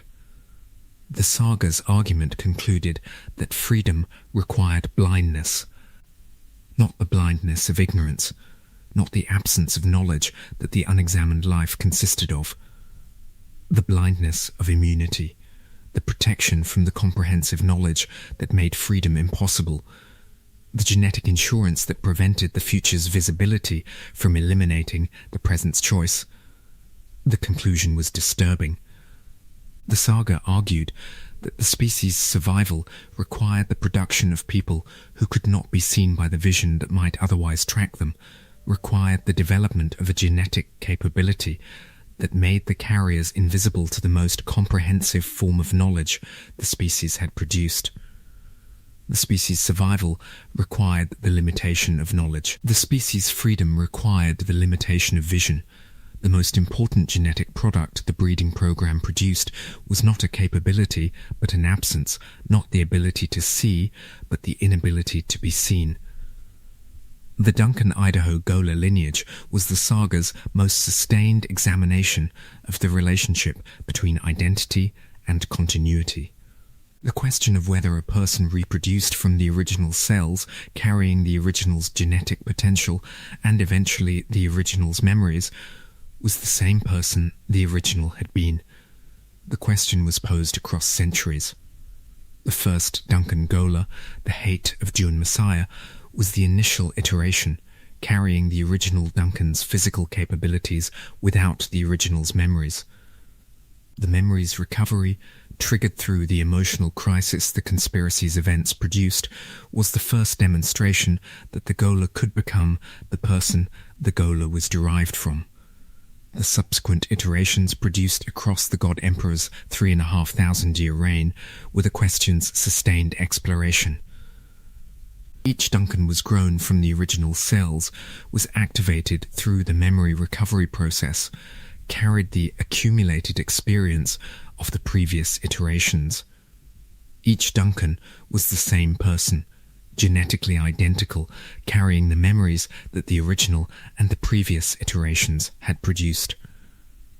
Each Duncan was also a different person, formed in different conditions, shaped by different experiences, developing in the context the God Emperor's governance provided, rather than in the context the original Duncan's life had provided. The identity question was not resolved.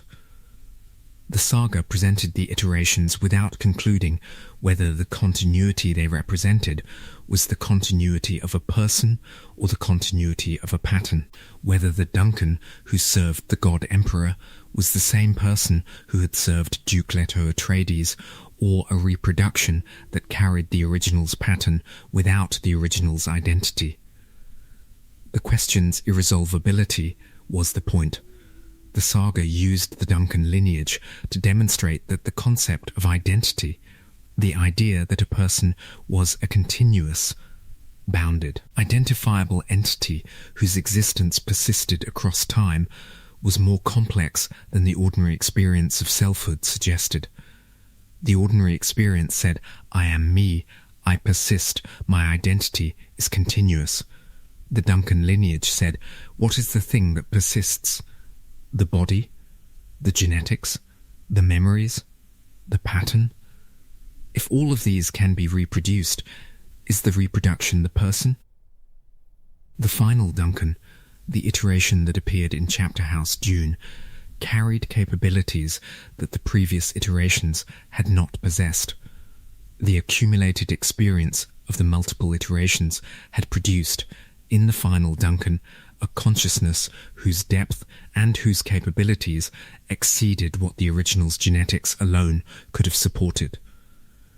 The accumulation was the lineage's product, the result of the sustained reproduction's progressive refinement, the consequence of the iteration's accumulated experience being carried forward through each successive activation. The final Duncan departed with Shiana aboard the No ship. The departure carried the lineage's accumulated product into the unknown, carried the consciousness that centuries of reproduction had produced into the territories that the old Imperium's maps did not include, providing whatever destination the No ship reached with the presence of a person whose identity was the most complex the saga had documented. The Bene Gesserit's institutional arc across the full timeline was the arc of an institution that pursued a single objective for 90 generations, achieved the objective, lost control of the product, and had to reinvent itself in the aftermath. The pursuit was the breeding program. The objective was the Kwisatz Haderach, the 90 generations of sustained effort, the placements, the genetic management, the institutional investment in the plan's execution, were the most sustained institutional project in human history. No other institution in the Imperium had maintained a single objective across the timescales the breeding program required. No other institution had demonstrated the institutional discipline, the generational continuity, and the sustained commitment that the program's operation demanded. The achievement was Jessica's rebellion. The irony was structural. The program's product was produced through the program's violation. The Kwisatz Haderach arrived through the act of disobedience that the program's discipline was designed to prevent. The Sisterhood had trained Jessica to comply. Jessica had not complied. The compliance's failure produced the program's success one generation early. The loss of control was Paul's transcendence. The Kwisatz Haderach exceeded the institution's management, exceeded the institutional framework's capacity to contain the prescient consciousness the program had produced. Paul was the Sisterhood's product. Paul was not the Sisterhood's tool. The distinction between the product and the tool was the distinction that the program's foundational assumption had failed to anticipate. The reinvention was the post-Paul era's institutional challenge. The Sisterhood had to determine what the institution was for now that the breeding program's objective had been achieved. The determination required the institutional flexibility that the Sisterhood's tradition had cultivated alongside the institutional discipline. The capacity to reassess, to redirect, to modify the institutional purpose in response to the changed conditions the program's completion had produced. The reinvention's first phase was the adaptation to Paul's governance. The Sisterhood adjusted to the new political landscape, maintained its institutional capabilities, preserved its political network, managed its relationship with the messianic governance the revolution had produced. The adaptation was successful. The Sisterhood survived the transition from the Carino dynasty to the Atreides governance without losing its institutional identity or its institutional capabilities.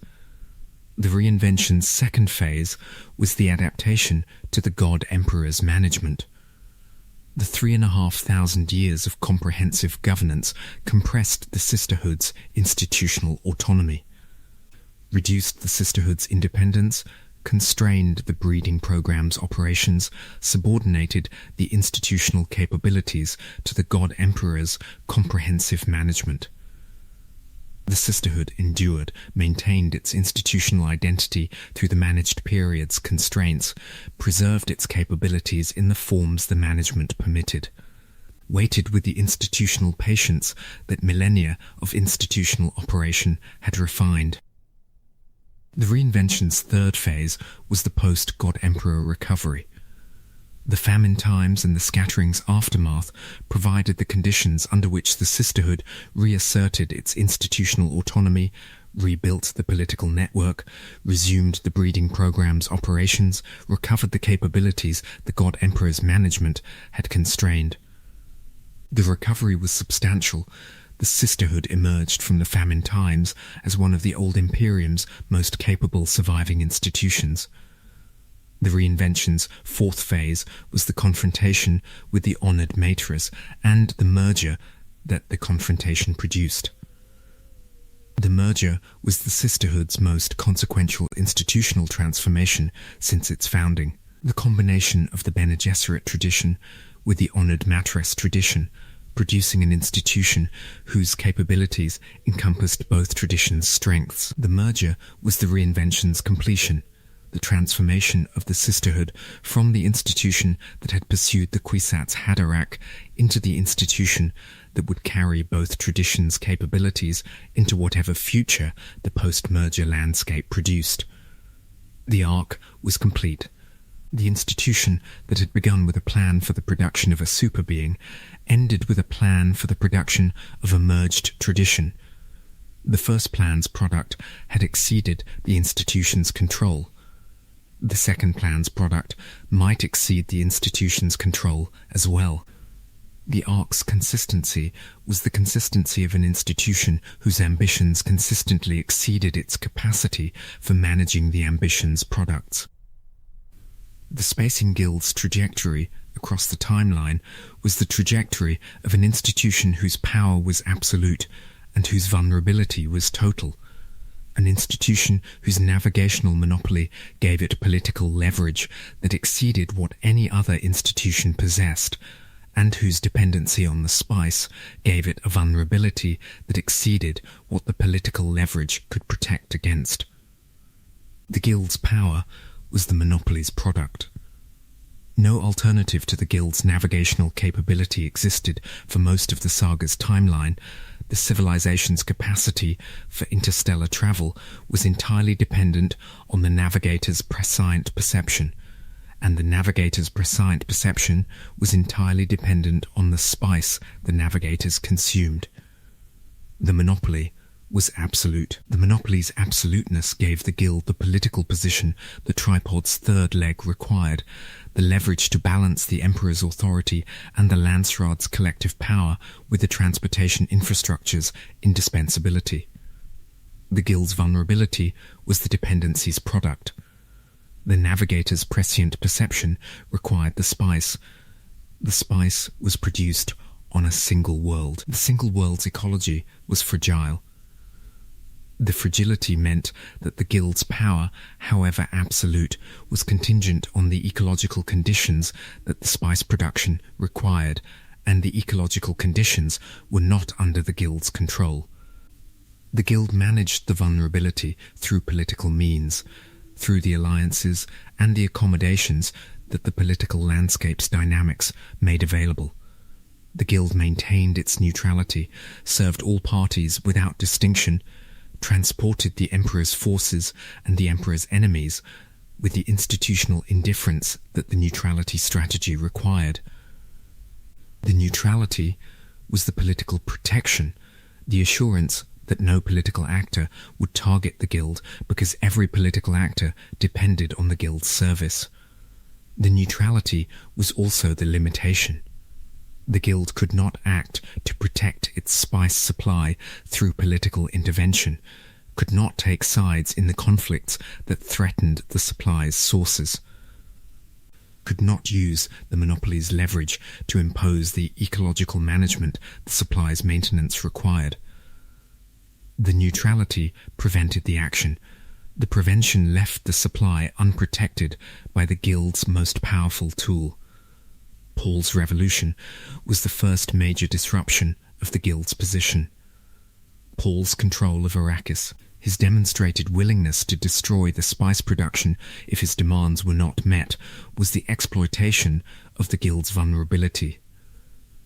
The threat worked because the vulnerability was total, because the disruption of the spice supply would have been catastrophic for the Guild's navigational capability and for the civilization the capability sustained. The God Emperor's governance was the second major disruption.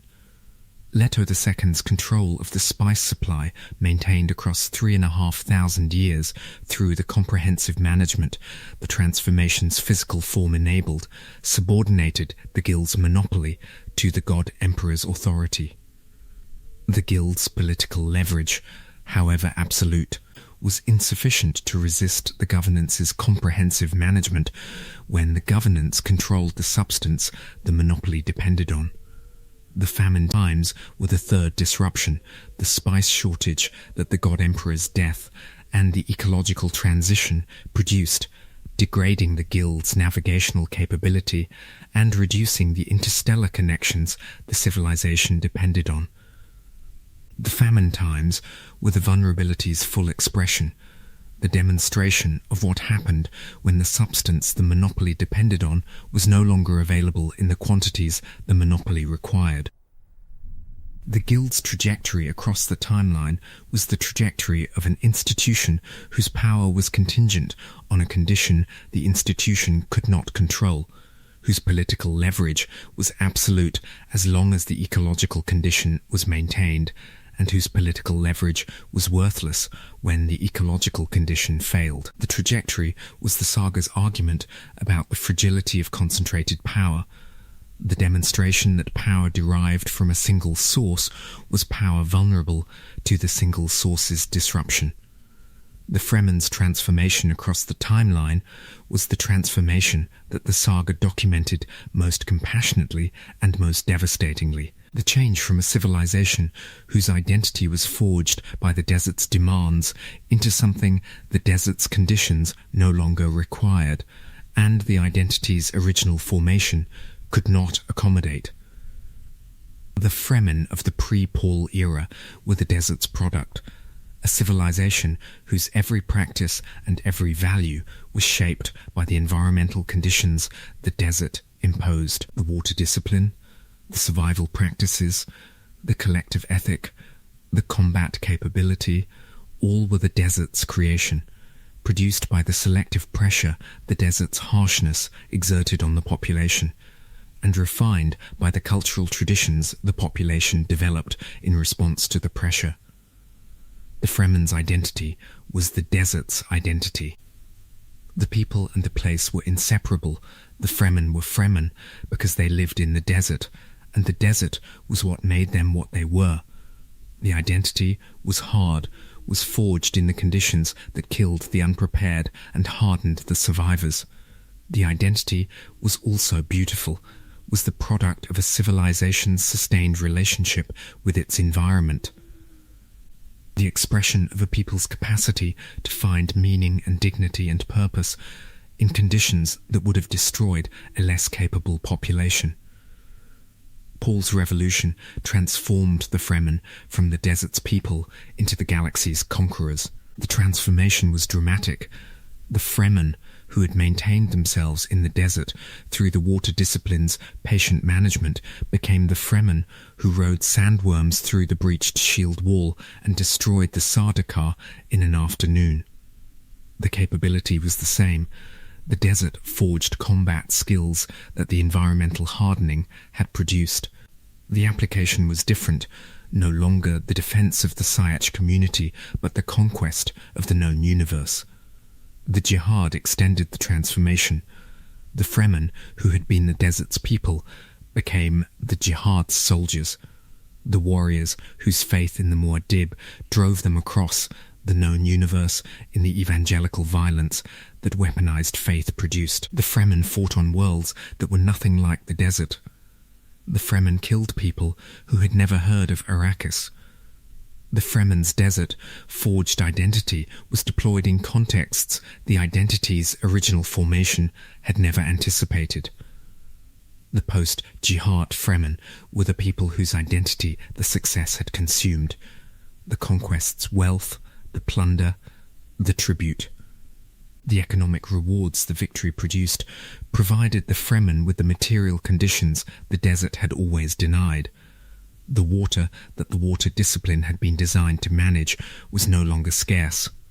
The conditions that had forged the identity were no longer the conditions the Fremen lived in.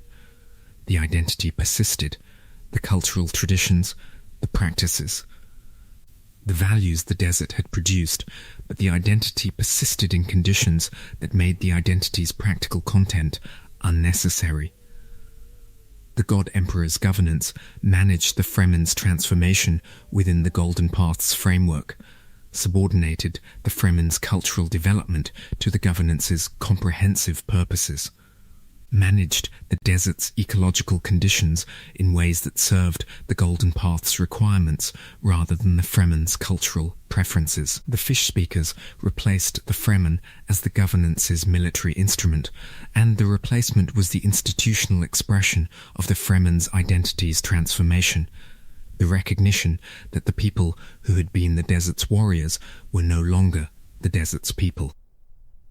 The post-God Emperor Fremen were the people whose world had been transformed by the governance's ecological management, whose desert was no longer the desert the identity had been forged in, whose conditions were no longer the conditions the cultural practices had been developed for. The Fremen endured, maintained whatever elements of the identity the changed conditions permitted. adapted the practices to the transformed environment, carried the cultural memory of the desert into the conditions the desert's transformation produced. The Fremen's trajectory was the saga's most sustained demonstration of the relationship between environment and identity.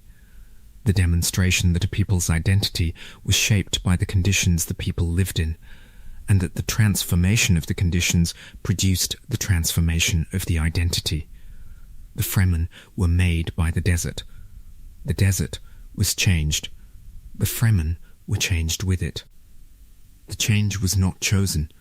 The change was the consequence of the conditions' transformation, and the conditions' transformation was the consequence of decisions, Paul's, the God Emperor's, the Fremen's own, that the identity's original formation had not anticipated.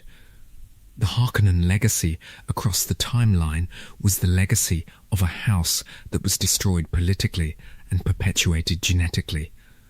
The house whose name was eliminated from the political landscape and whose genetics were carried into the most consequential biological future the species produced. The Baron Vladimir Harkonnen died at Arrakis.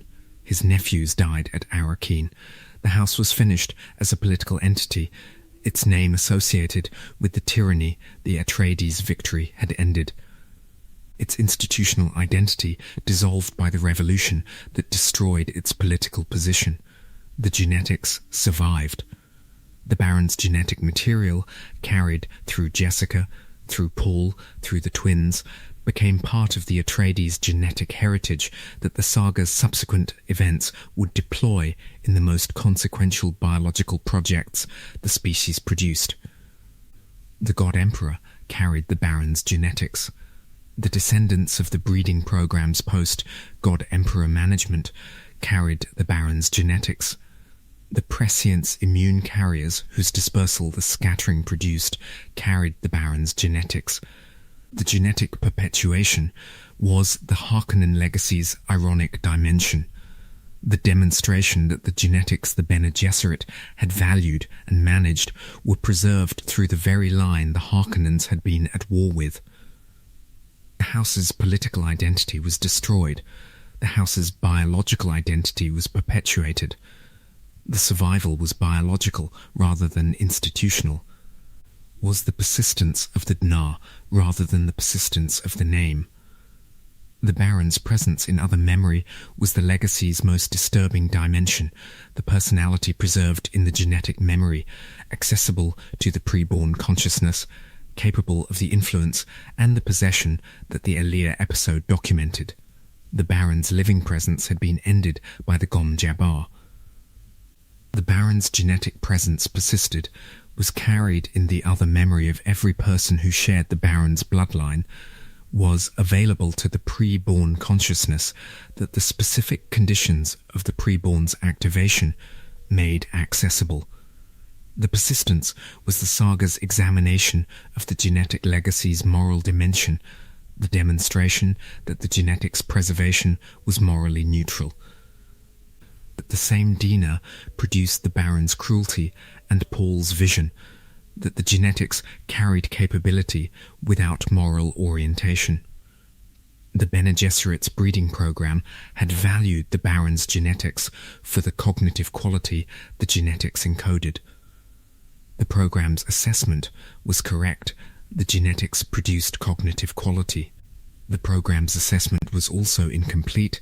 The genetics' moral expression was not determined by the genetics, but by the conditions of the genetics expression, and the conditions could produce a Baron or a Paul or a God Emperor from the same genetic raw material. The timeline's meaning, the significance of the full sweep from the Butlerian Jihad to the no-ship's departure into the unknown, is the significance of a species' sustained struggle with its own nature, documented across the timescales that the struggle's consequences required to be fully expressed.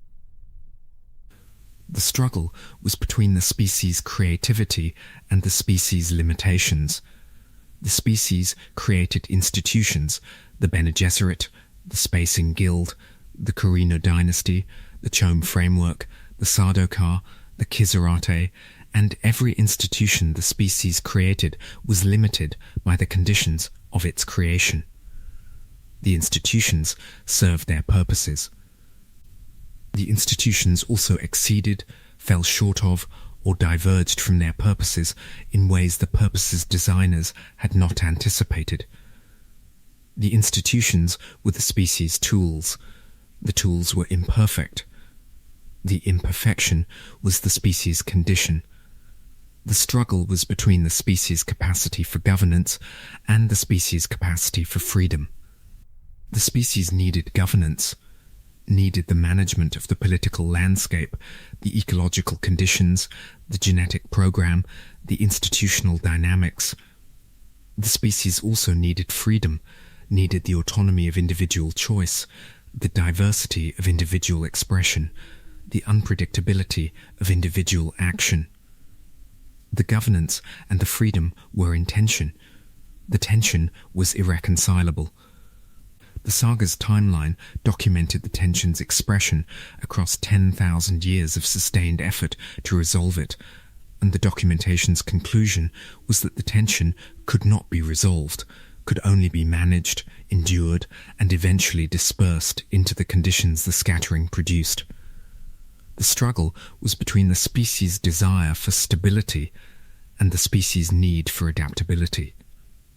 The species wanted stability, wanted the conditions that sustained governance provided, wanted the predictability that institutional management produced, wanted the comfort of the known and the established and the continuous. The species also needed adaptability, needed the capacity for change that the stability's maintenance progressively reduced, needed the flexibility that the institutional rigidity's development progressively eliminated, needed the ability to respond to challenges the established order was not designed to address. The timeline's full sweep showed the cost of the stability and the cost of the adaptability. The Corrino dynasty's 10,000-year stability produced the institutional rigidity that made the dynasty vulnerable to the challenge the intelligence had not assessed. The God Emperor's comprehensive management produced the conditions for the scattering's explosive dispersal. The scattering's dispersal produced the conditions, the famine times, the fragmentation, the honoured maîtresse's return, that the dispersal's uncontrolled character generated. Every phase of the timeline produced the conditions for the next phase. The post-Jihad settlement produced the Corrino dynasty. The dynasty's governance produced the conditions for Paul's revolution. Paul's revolution produced the Jihad. The Jihad produced the conditions for the God Emperor's governance. The God Emperor's governance produced the scattering. The scattering produced the return. The return produced the merger. The chain was continuous. The chain was consequential. Every link produced the next link through the consequences the link generated. The timeline was not a sequence of separate events.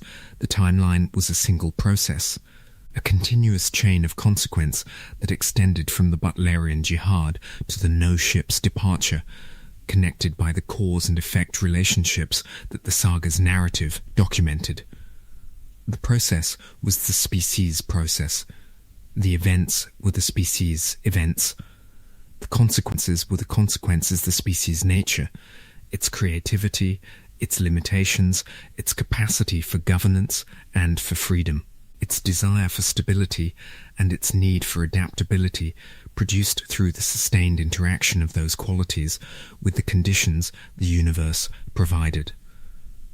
The timeline was the story of a species trying to survive itself, trying to survive the creativity that produced the thinking machines, and the governance that managed the creativity's products, and the institutions that managed the governance, and the leaders who managed the institutions, and the prescient consciousness that managed the leaders. Every layer of management was a response to the previous layer's insufficiency, and every layer produced the insufficiency that the next layer would need to address. The saga ended with the unknown. The no-ship departed into the unknown territories. The observers watched from the unknown positions. The merger produced an institution whose future the saga did not document. The timeline ended where the story ended, not at a conclusion, but at a threshold, not at a resolution, but at a beginning. The beginning was appropriate. The saga's argument was that the story was always beginning, that every ending was the starting point for the consequences the ending generated, that every conclusion was the condition for the next phase's initiation. The timeline did not end because the timeline reached its conclusion. The timeline ended because the telling reached its limit. The story continued beyond the telling. The universe continued beyond the saga. The species continued beyond the timeline's documented events. The continuation was the Golden Path's promise, the assurance that the species would survive, would disperse, would diversify, would develop in the conditions the scattering produced. The assurance was Leto II's gift, the 3,500-year sacrifice's product, the God Emperor's final contribution to the species' future. The continuation was also the uncertainty that the completed saga's unresolved elements suggested: the observers, the unknown threat, the honoured mattress's flight, the territories the maps did not include. The continuation was not assured in the certainty the Golden Path's design provided. The continuation was contingent, dependent on the species' capacity for addressing the challenges the continuation would generate, dependent on the institution's capacity for managing the conditions the continuation would produce. The timeline began with the species' near destruction. The timeline ended with the species' dispersal into the unknown. Between the near destruction and the dispersal, between the Butlerian Jihad and the no-ship's departure, lay the full sweep of the saga's narrative. The governance and the revolution, the breeding program and the prescient vision, the desert and the sandworms, the spice and the dependency, the institutions and the individuals, the governance and the freedom, the stability and the adaptability, the full timeline of the Dune universe.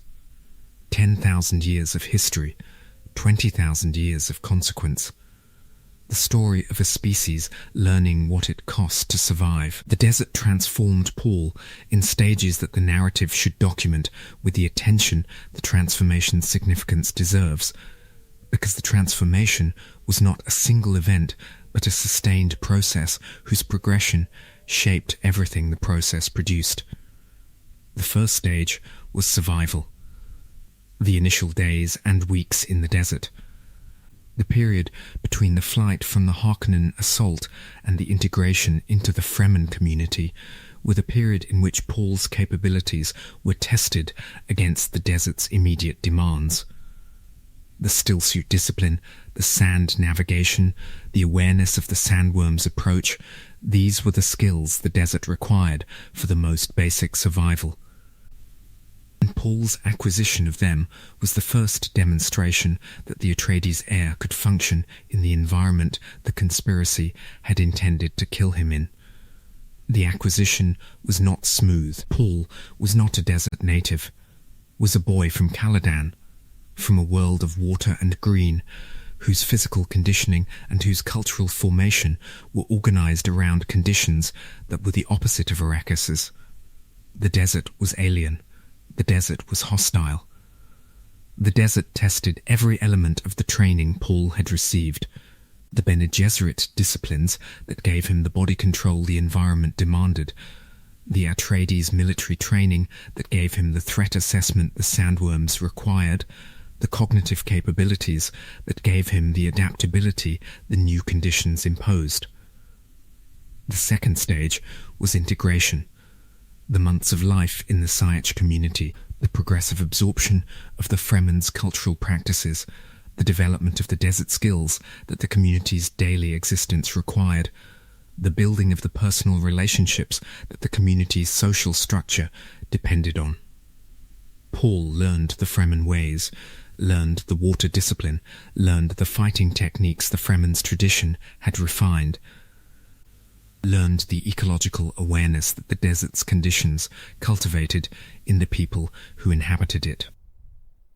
The integration included the combat training, the Fremen's martial tradition, the fighting style the desert's demands had produced, the blade work and the sand navigation, and the tactical awareness that millennia of desert warfare had refined, was added to Paul's existing military capabilities. The combination of the Atreides military training, the Bene Gesserit combat disciplines, and the Fremen martial tradition produced a fighter whose individual capability exceeded what any of the three traditions alone could have produced. The third stage was the prescient development. The spice saturation, the environmental melange that the Fremen's daily existence exposed Paul to, activated the genetic potential the breeding program had produced. The prescient faculty emerged progressively, not as a sudden illumination, but as a gradual expansion of awareness, a progressive opening of the perception to the probability space's structure that the Kwisatz Haddart's genetic configuration made possible. The early prescient experiences were fragmentary, glimpses of probable futures, perceptions of the probability space's branching structure that the developing consciousness could not yet navigate with full clarity. The glimpses were disturbing, showed Paul futures that included the Jihad's devastation, showed him the consequences of choices he had not yet made, showed him the probability space's structure in partial views that were enough to frighten without being enough to guide. The full prescient development came with the Water of Life ordeal. The ordeal, Paul's internal conversion of the poisonous essence, the biochemical crisis that the conversion produced, the recovery that confirmed the conversion's success, was the threshold event that transformed the developing prescience into the Kwisatz Haderach's full capability. The ordeal confirmed what the emerging prescience had suggested. Paul was the breeding program's product, carrying the genetic configuration the program had been designed to produce. The fourth stage was the leadership assumption. The period between the prescient development's completion and the battle for Arrakis, the weeks or months in which Paul organized the Fremen's military capability, coordinated the desert community's mobilization, planned the assault that would destroy the Corrino dynasty's position. The leadership was military, was political, was religious, combined the strategic direction the prescient vision provided with the messianic authority the Lisan al-Gaib identification, conferred with the tactical capability the combined training traditions had produced. The transformation was complete by the time Paul stood at the head of the Fremen army at Arrakis. The boy who had fled into the desert as a refugee emerged from the desert as the Kwisatz Haderach, the most powerful consciousness in the known universe, commanding the most capable military force the Imperium had produced. Wielding the prescient vision that showed him the probability space's full structure and the messianic authority that made the vision's strategic directives enforceable through the religious loyalty of millions of desert warriors. The Dune Messiah conspiracy's full dimensions deserve more sustained attention because the conspiracy illuminated the political dynamics that the messianic governance produced and the institutional responses the dynamics generated. The conspiracy was institutional. Its participants were not individual malcontents, they were institutional actors whose institutions' interests were threatened by Paul's governance. The Bene Tleilax participated because their institutional autonomy was threatened. The Guild participated because their navigational monopoly's political leverage was diminished by Paul's control of the spice. Irulan participated because her personal and political marginalization aligned with the conspiracy's institutional objectives. The conspiracy's design reflected the institutional actors' assessment of Paul's vulnerability. The prescient vision made Paul invulnerable to conventional political and military attacks. The vision showed Paul the attack's approach, allowed the attack's prevention, made the conventional instruments of political violence useless against a consciousness that could see them coming. The conspiracy required an approach that the prescient vision could not penetrate, required the prescient blind spot that the guild navigator Edric's presence in the conspiracy provided. Edric's prescient capability was the conspiracy's critical asset. The navigator's own prescient perception created an interference pattern that disrupted Paul's vision, made the conspiracy's activities invisible to Paul's prescient perception within the navigator's prescient field. The blind spot was not absolute. Paul could see the conspiracy's existence without seeing its contents, could perceive the interference without perceiving what the interference concealed. But the blind spot was sufficient to prevent Paul from seeing the conspiracy's operational details with the clarity the vision normally provided. The hate gola was the conspiracy's emotional weapon. Duncan Idaho, the man whose loyalty to the Atreides had been absolute, whose death defending the household had been the ultimate expression of the retainer's devotion, was resurrected in a body that carried the original's physical capabilities and the potential for the original's personality. The Gola was designed to exploit Paul's emotional attachment, to use the Emperor's love for the dead friend as the lever that would produce the vulnerability the conspiracy needed. The conspiracy's execution was complex, and its resolution was devastating. Chani died. The twins were born. Paul was blinded. The Gola's personality was recovered, the original Duncan's identity emerging through the emotional crisis the conspiracy's events produced. Paul walked into the desert. The resolution's devastation was not the devastation of failure. Paul survived. The twins survived. The governance continued. The devastation was the demonstration that the messianic governance was unsustainable, that the governance's maintenance required the constant management of the conspiracies the governance produced, that the prescient vision's navigation of the probability space was a form of imprisonment rather than a form of power, that the Messiah's position was not the position of a ruler governing a civilization, but the position of a consciousness trapped in a probability space whose structure the consciousness could see but could not change. Paul's desert walk was the response to the devastation, the acceptance that the messianic governance's costs exceeded what the Messiah was willing to continue paying. The walk was not a defeat. The walk was a departure, the prescient consciousness's decision to leave the position that the probability space's structure had defined, to accept the desert's authority over the body rather than continuing to accept the probability space's authority over the consciousness. Leto II's psychological experience across the 3,500-year reign deserves the sustained attention the experience's duration and its conditions demand, because the experience was the saga's most extreme examination of what governance cost the person who provided it. Leto made the choice as a child, 9 years old. The prescient vision showed the golden path. The prescient vision showed the alternative, the species' extinction, the concentration's consequence, the threat's materialization. The child assessed the options. The child chose the golden path. The child walked into the desert and allowed the sand trout to cover his body. The transformation's physical dimension was the dimension that changed first.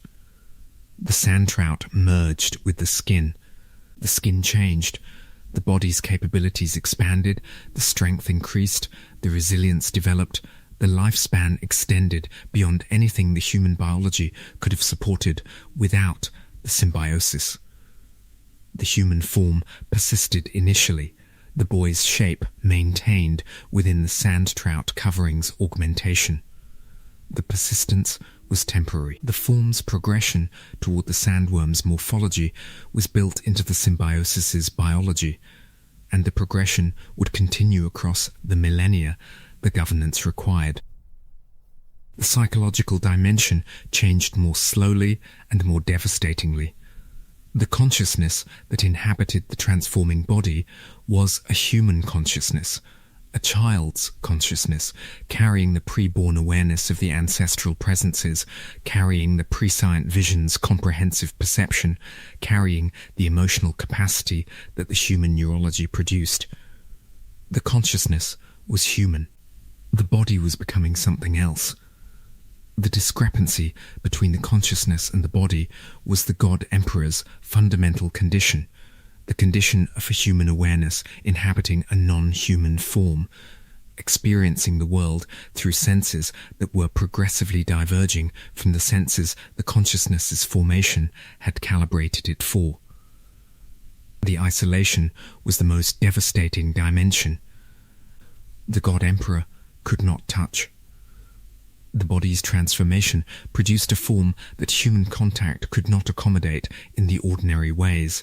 The sandworm's skin was too rough, the body's scale was too large, the physical interface between the human and the transformed was too alien for the contact that the human consciousness craved. The isolation deepened across the millennia.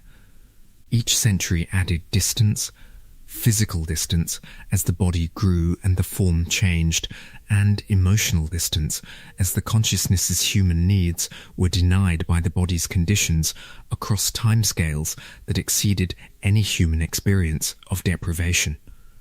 The God Emperor wanted touch. The God Emperor wanted companionship. The God Emperor wanted the human connections that the human consciousness required for its emotional maintenance. The wants were denied, the denials accumulated. The accumulation produced the loneliness that was the God Emperor's most sustained emotional condition. The Duncan Golas were the mitigation. Each Duncan produced, activated, served, and eventually replaced, provided the companionship the isolation otherwise denied. The companionship was real, but limited by the Duncan's mortality, by the Duncan's inability to fully comprehend the consciousness the companionship was being offered to, by the inevitable ending that each Duncan's service concluded with. The fish speakers were another mitigation, the all-female military force whose relationship with the God Emperor included dimensions of devotion and intimacy that the political relationship alone did not encompass. The fish speakers provided the God Emperor with the human connection the Duncans provided in the individual dimension, the sustained, institutional expression of the human companionship the isolation denied. The emotional landscape of 3,500 years of governance was an emotional landscape of sustained, managed, incompletely mitigated loneliness. The loneliness was the cost. The cost was paid daily, across millennia. The payment was the sacrifice, not the dramatic sacrifice of a single moment, but the accumulated sacrifice of a lifetime that exceeded any other lifetime by an order of magnitude. The sacrifice's purpose was the golden path.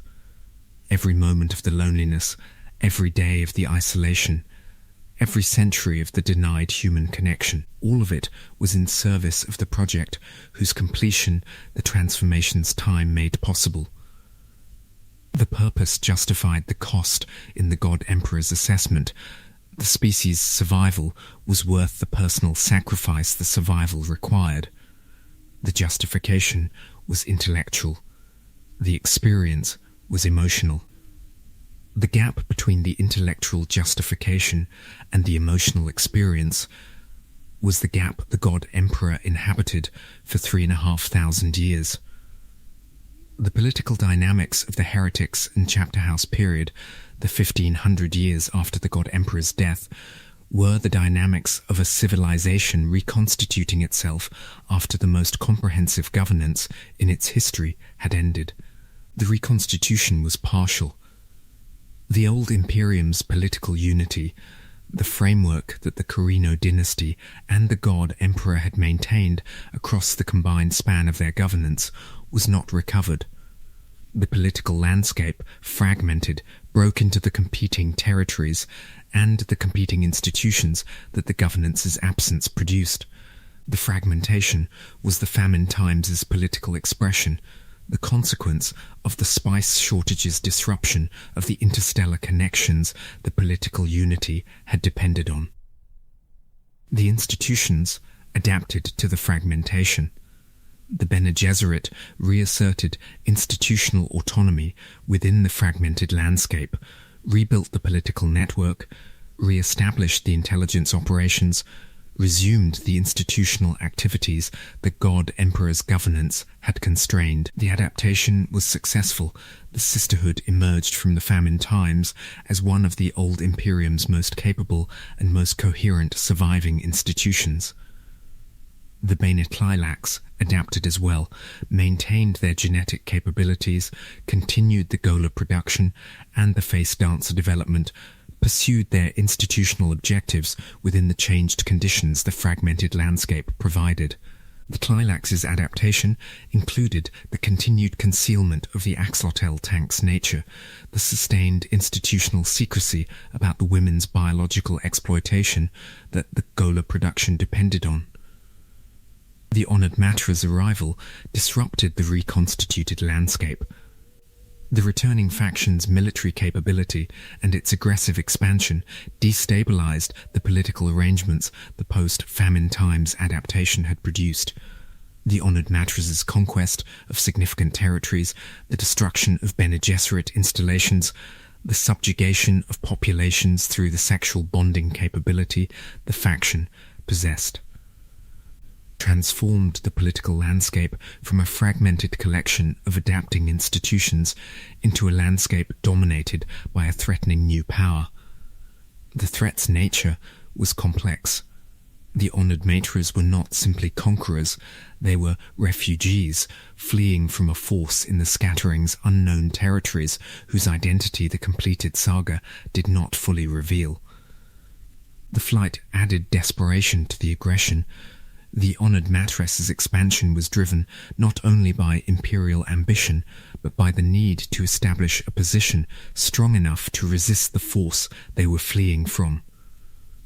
The merger that Hodrai designed and Mabella executed was the political landscape's most consequential transformation since the God Emperor's death. The combination of the Bene Gesserit and the Honored Matres, the integration of two traditions of women's biological capability into a single institution, produced a political actor whose capabilities exceeded what either tradition alone had possessed. The merged institution faced the unknown. The threat the Honored Matres had been fleeing was still present, was still out in the scattering's territories, was still a force whose capabilities and whose intentions the old Imperium's intelligence had not fully assessed. The merged institution was the old Imperium's most capable response to the threat, the combination of the Bene Gesserit's institutional sophistication with the Honored Matres' combat capabilities. Deployed against a danger whose dimensions the response was still in the process of assessing. The no-ship's departure carried a piece of the response into the unknown. Shiana, Duncan, the Sandworms, the Bene Gesserit sisters all departed from the old Imperium aboard the vessel whose capabilities made the departure possible. The departure was the scattering's extension, was another dispersal, another distribution of the species' capabilities into the territories the maps did not include, another movement of human potential into the unknown. The departure was also the saga's extension, the narrative's projection beyond the documented events into the territory the documentation did not encompass. The no-ship carried the story beyond the telling. The passengers carried the species' potential beyond the potential's documented expression. The departure was the narrative's acknowledgement that the story exceeded the saga, that the events the 6 novels had documented were a portion of a larger narrative whose full dimensions the documentation had not encompassed. The timeline's connective tissue, the cause and effect relationships that linked the saga's events into a continuous chain of consequence, was the tissue that made the timeline a story rather than a chronology.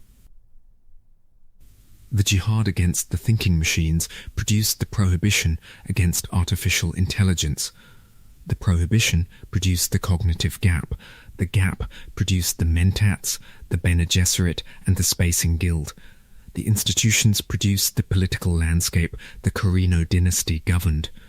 The dynasty's governance produced the conditions for Paul's revolution. The revolution produced the jihad. The jihad produced the conditions for the God Emperor's governance. The governance produced the scattering. The scattering produced the honoured matrix's return. The return produced the merger. Every link produced the next. Every event generated the conditions for the next event. The chain was continuous, was not interrupted by the gaps between the saga's novels, was not broken by the millennia that separated the documented events.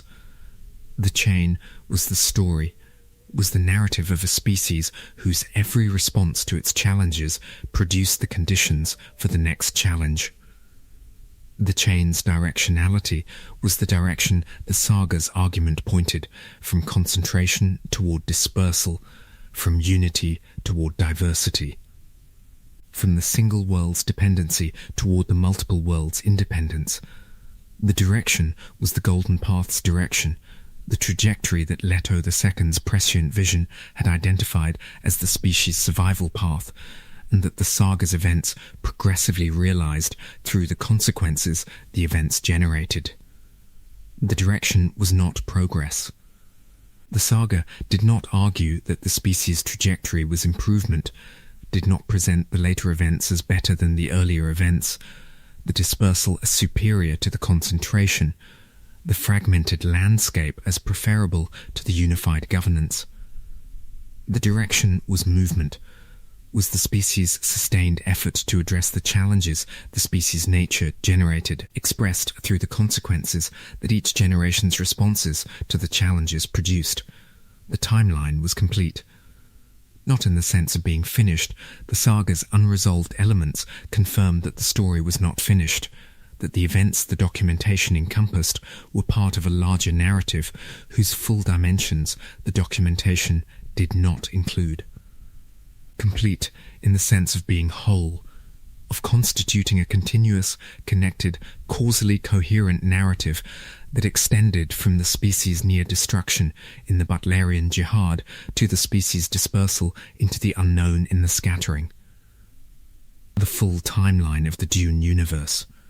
From the machine's destruction to the species' dispersal, from the Prohibition's establishment to the merger's completion, from the desert's first story to the no-ship's final departure, the story of a species learning what survival cost, the story of the cost's payment across 10,000 years. The story is not finished. The story was never going to be finished. The story continues beyond the telling, beyond the documentation, beyond the timeline's documented events. The universe continues. The species continues. The consequences continue. The full timeline is the beginning. The Atreides household on Caladan, the conditions that formed the people who would change the universe, deserves attention, because the household's character was the thing the Harkonnen assault destroyed, and the thing the desert period replaced. Caladan was a water world, green, oceanic, temperate, the opposite of Arrakis in every environmental dimension.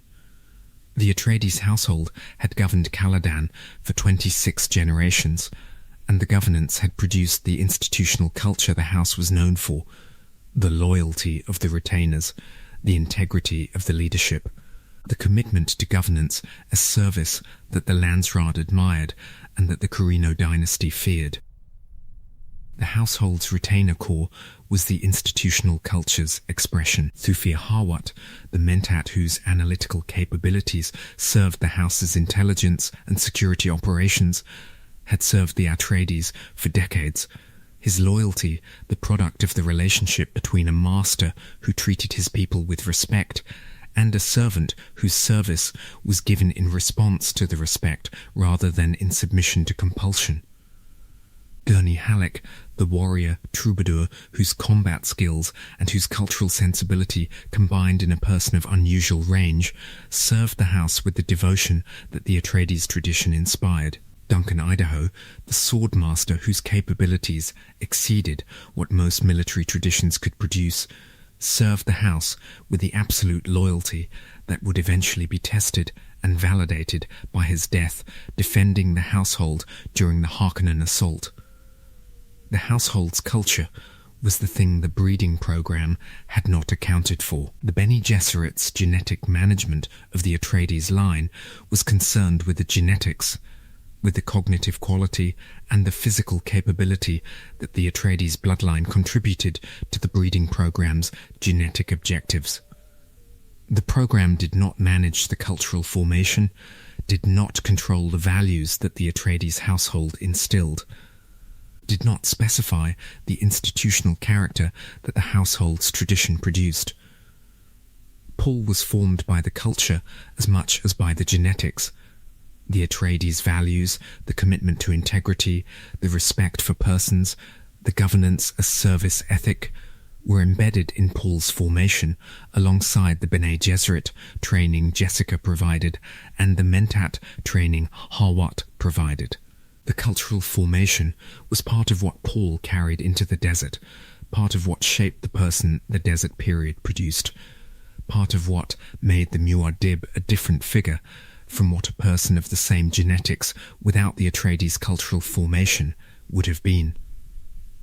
The household's destruction, the assault's elimination of the retainer corps, the scattering of the survivors, the death of Duke Leto was the destruction of the cultural formation's institutional base. The culture survived in the survivors, in Jessica, in Paul, in the values they carried into the desert. But the institution, the household, the retainer corps, the physical community in which the culture was maintained and transmitted, was destroyed.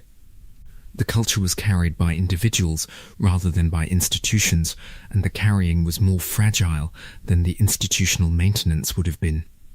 The ecology of Arrakis was the saga's most developed world-building element, and the ecology's detailed examination across the timeline was one of the narrative dimensions that distinguished the Dune saga from other science fiction. The sandworm life cycle was the ecology's centerpiece. The life cycle was a closed system, a self-sustaining biological process that produced the spice as a byproduct of its operation and that required the desert conditions for its continuation. The life cycle began with the sand trout, the larval form of the sandworm, the small creatures whose biological function was the encapsulation of water. The sand trout sequestered water, sealed it away from the desert's surface, maintained the arid conditions the adult sandworms required. The sequestration was the life cycle's ecological foundation, the mechanism that maintained the desert by preventing the accumulation of surface water that would have transformed the desert into a different environment. The sand trout matured into sandworms. The maturation was the life cycle's developmental dimension, the progression from the small water encapsulating larva to the enormous sand-dwelling creature whose movements through the deep sand produced the tremors the Fremen detected with their thumpers, and whose biological processes produced the melange the civilization depended on. The spice was produced by the interaction between the sand trout's water encapsulation and the biological processes the encapsulation generated.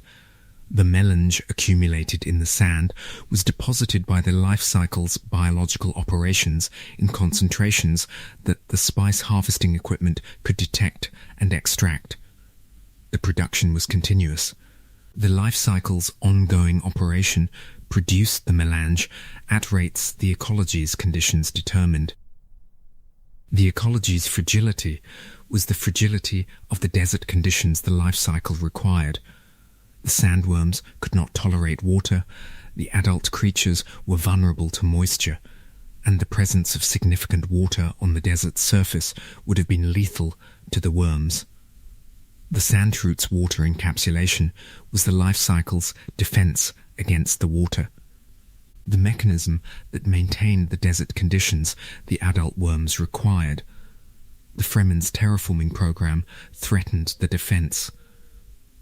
The program's progressive introduction of moisture into the environment, the plantings, the water collection, the ecological modifications Pardot had designed, was progressively undermining the sand trout's water encapsulation function, introducing moisture levels that the sand trout could not fully sequester, creating conditions that were progressively hostile to the adult sandworms.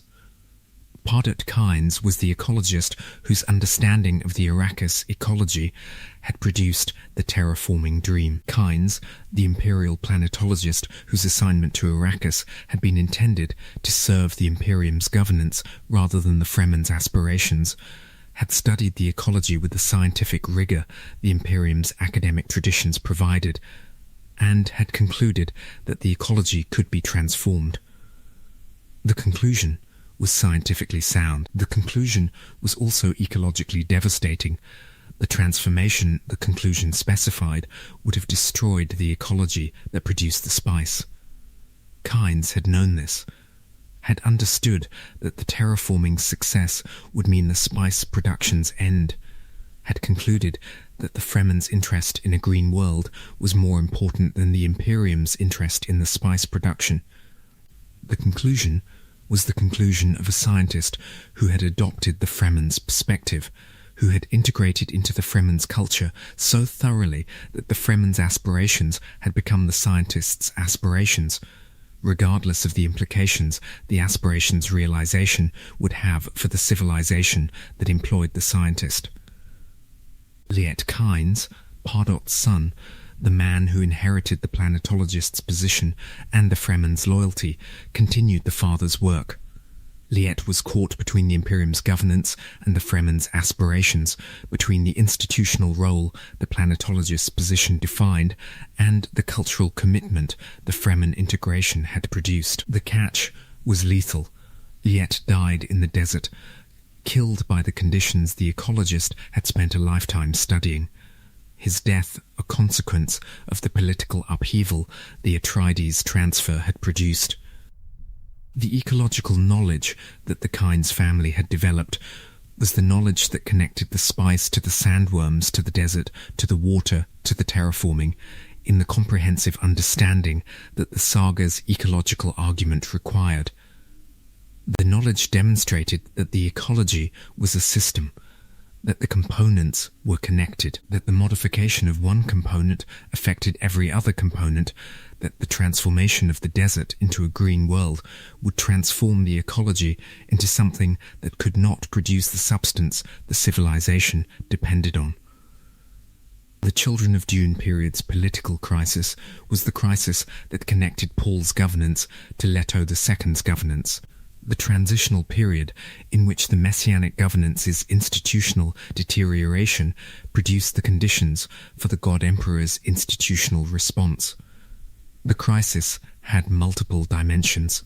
The Regency's deterioration under Alia's increasingly Harkonnen-influenced governance was one dimension, the progressive deviation from the Atreides tradition toward the Harkonnen orientation that the Baron's possession produced.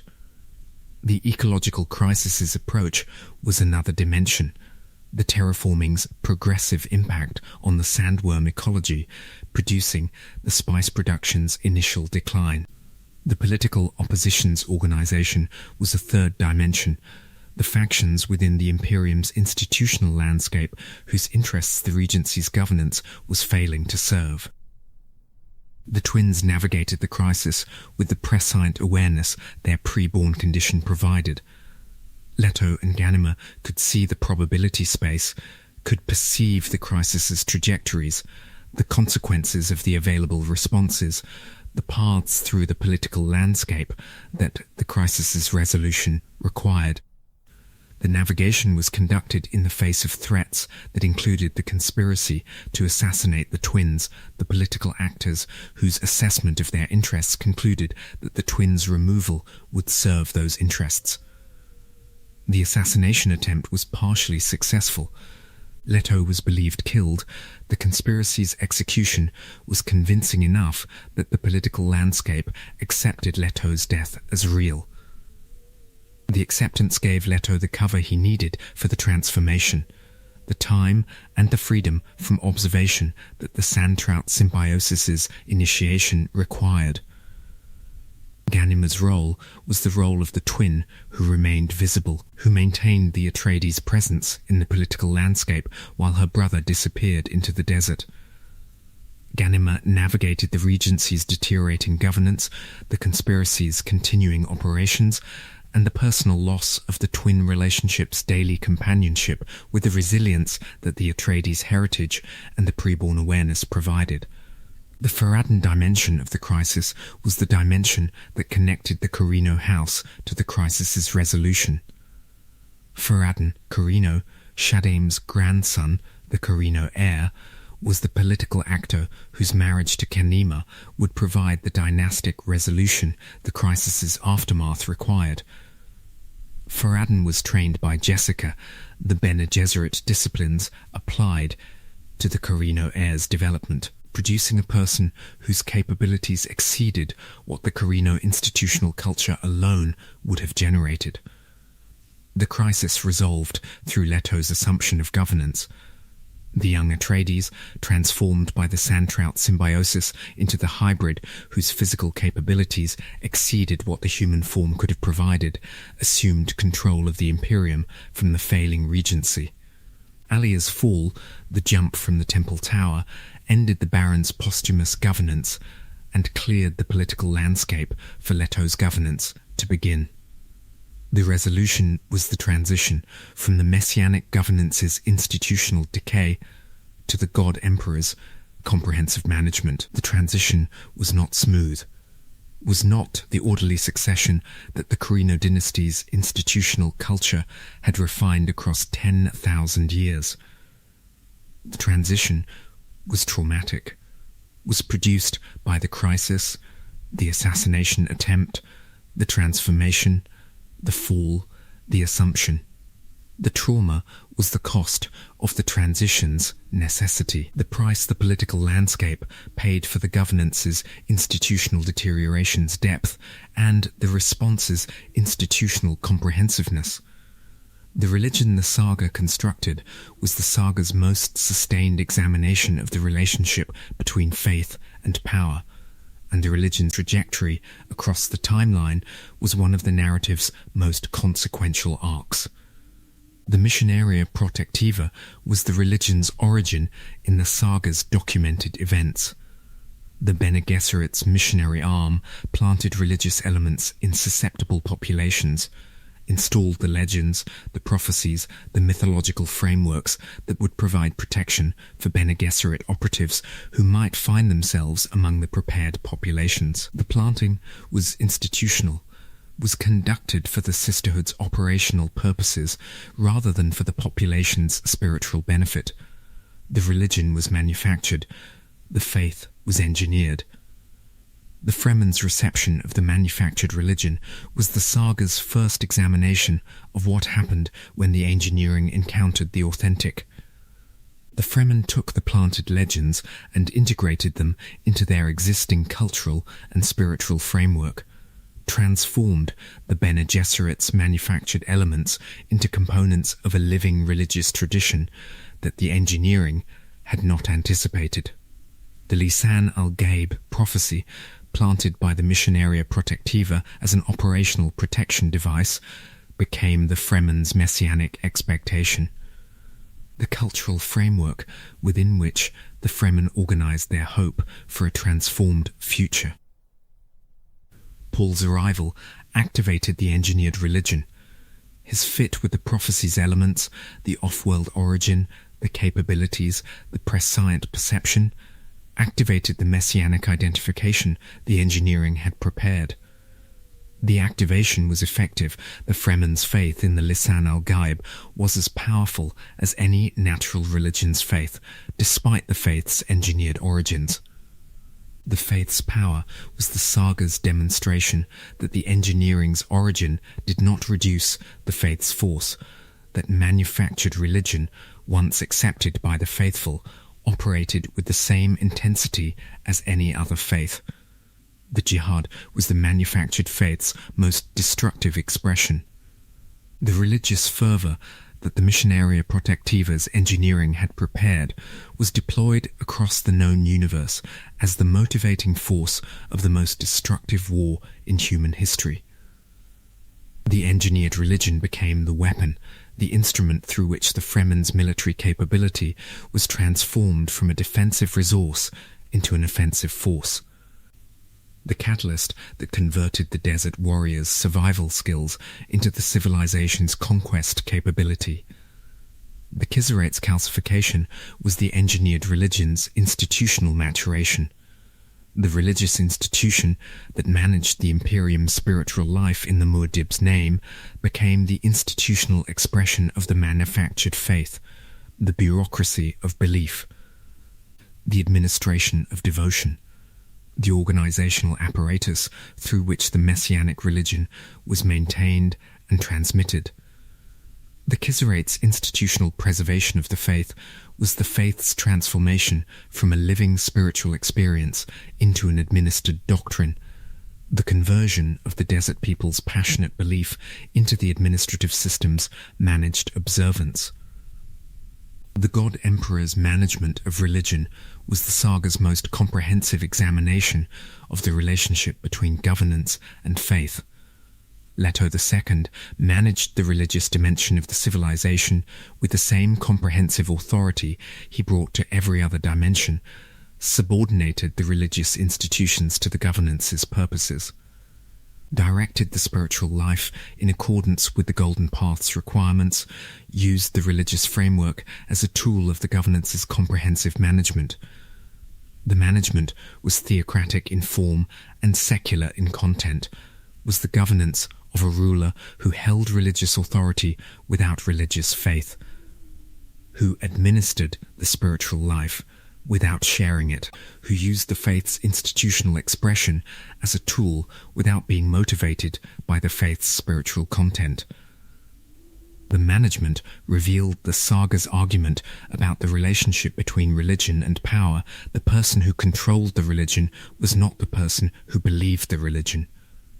The controller used the faith. The controller did not share the faith. The using was the power's expression.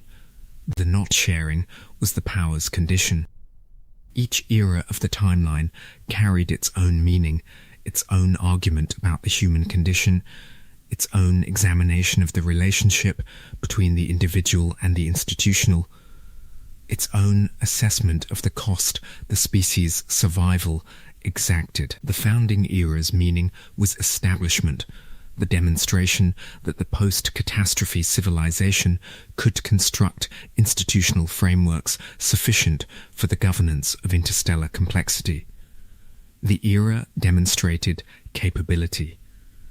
The era also demonstrated limitation, the framework's insufficiency for the challenges the governance would eventually generate. Paul's era's meaning was disruption, the demonstration that the established order could be broken by the individual whose capabilities exceeded the order's capacity to contain. The era demonstrated power. The era also demonstrated cost, the jihad's devastation, the Messiah's imprisonment, the governed population's consumption by the weaponized faith. The God Emperor's era's meaning was sacrifice, the demonstration that the species' survival required governance that exceeded what the species' political preferences could accommodate, conducted by a person whose personal sacrifice exceeded what the species' moral sensibility would willingly impose. The era demonstrated necessity. The era also demonstrated tragedy, the 3,500-year loneliness, the progressive dehumanization, the sacrifice's accumulated weight.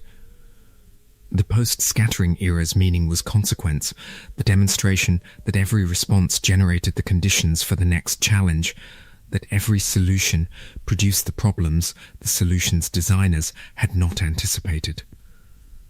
That the species' survival was an ongoing process rather than an achievable state. The era demonstrated continuity. The era also demonstrated uncertainty, the unresolved threats, the unknown territories, the challenges whose dimensions the documentation did not fully reveal.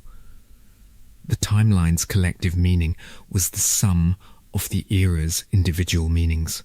The sustained argument that the species' condition was the condition of ongoing struggle, that the struggle was not resolvable into a final victory, that every era's challenges required the era's responses, and that the responses generated the next era's challenges. The argument was not pessimistic. The argument was realistic, was the assessment of the species' condition without the comforting simplifications that optimistic or pessimistic framings provided. The species survived. The species paid. The payment was ongoing. The survival was ongoing. The two were inseparable, were the two dimensions of the single condition that the timeline's full sweep documented. The full timeline of the Dune universe was the documentation of the species' payment for the species' survival, the recording of the costs the survival exacted and the benefits the payment produced, maintained across the timescales that the costs' accumulation and the benefits' realization required. The documentation was not complete.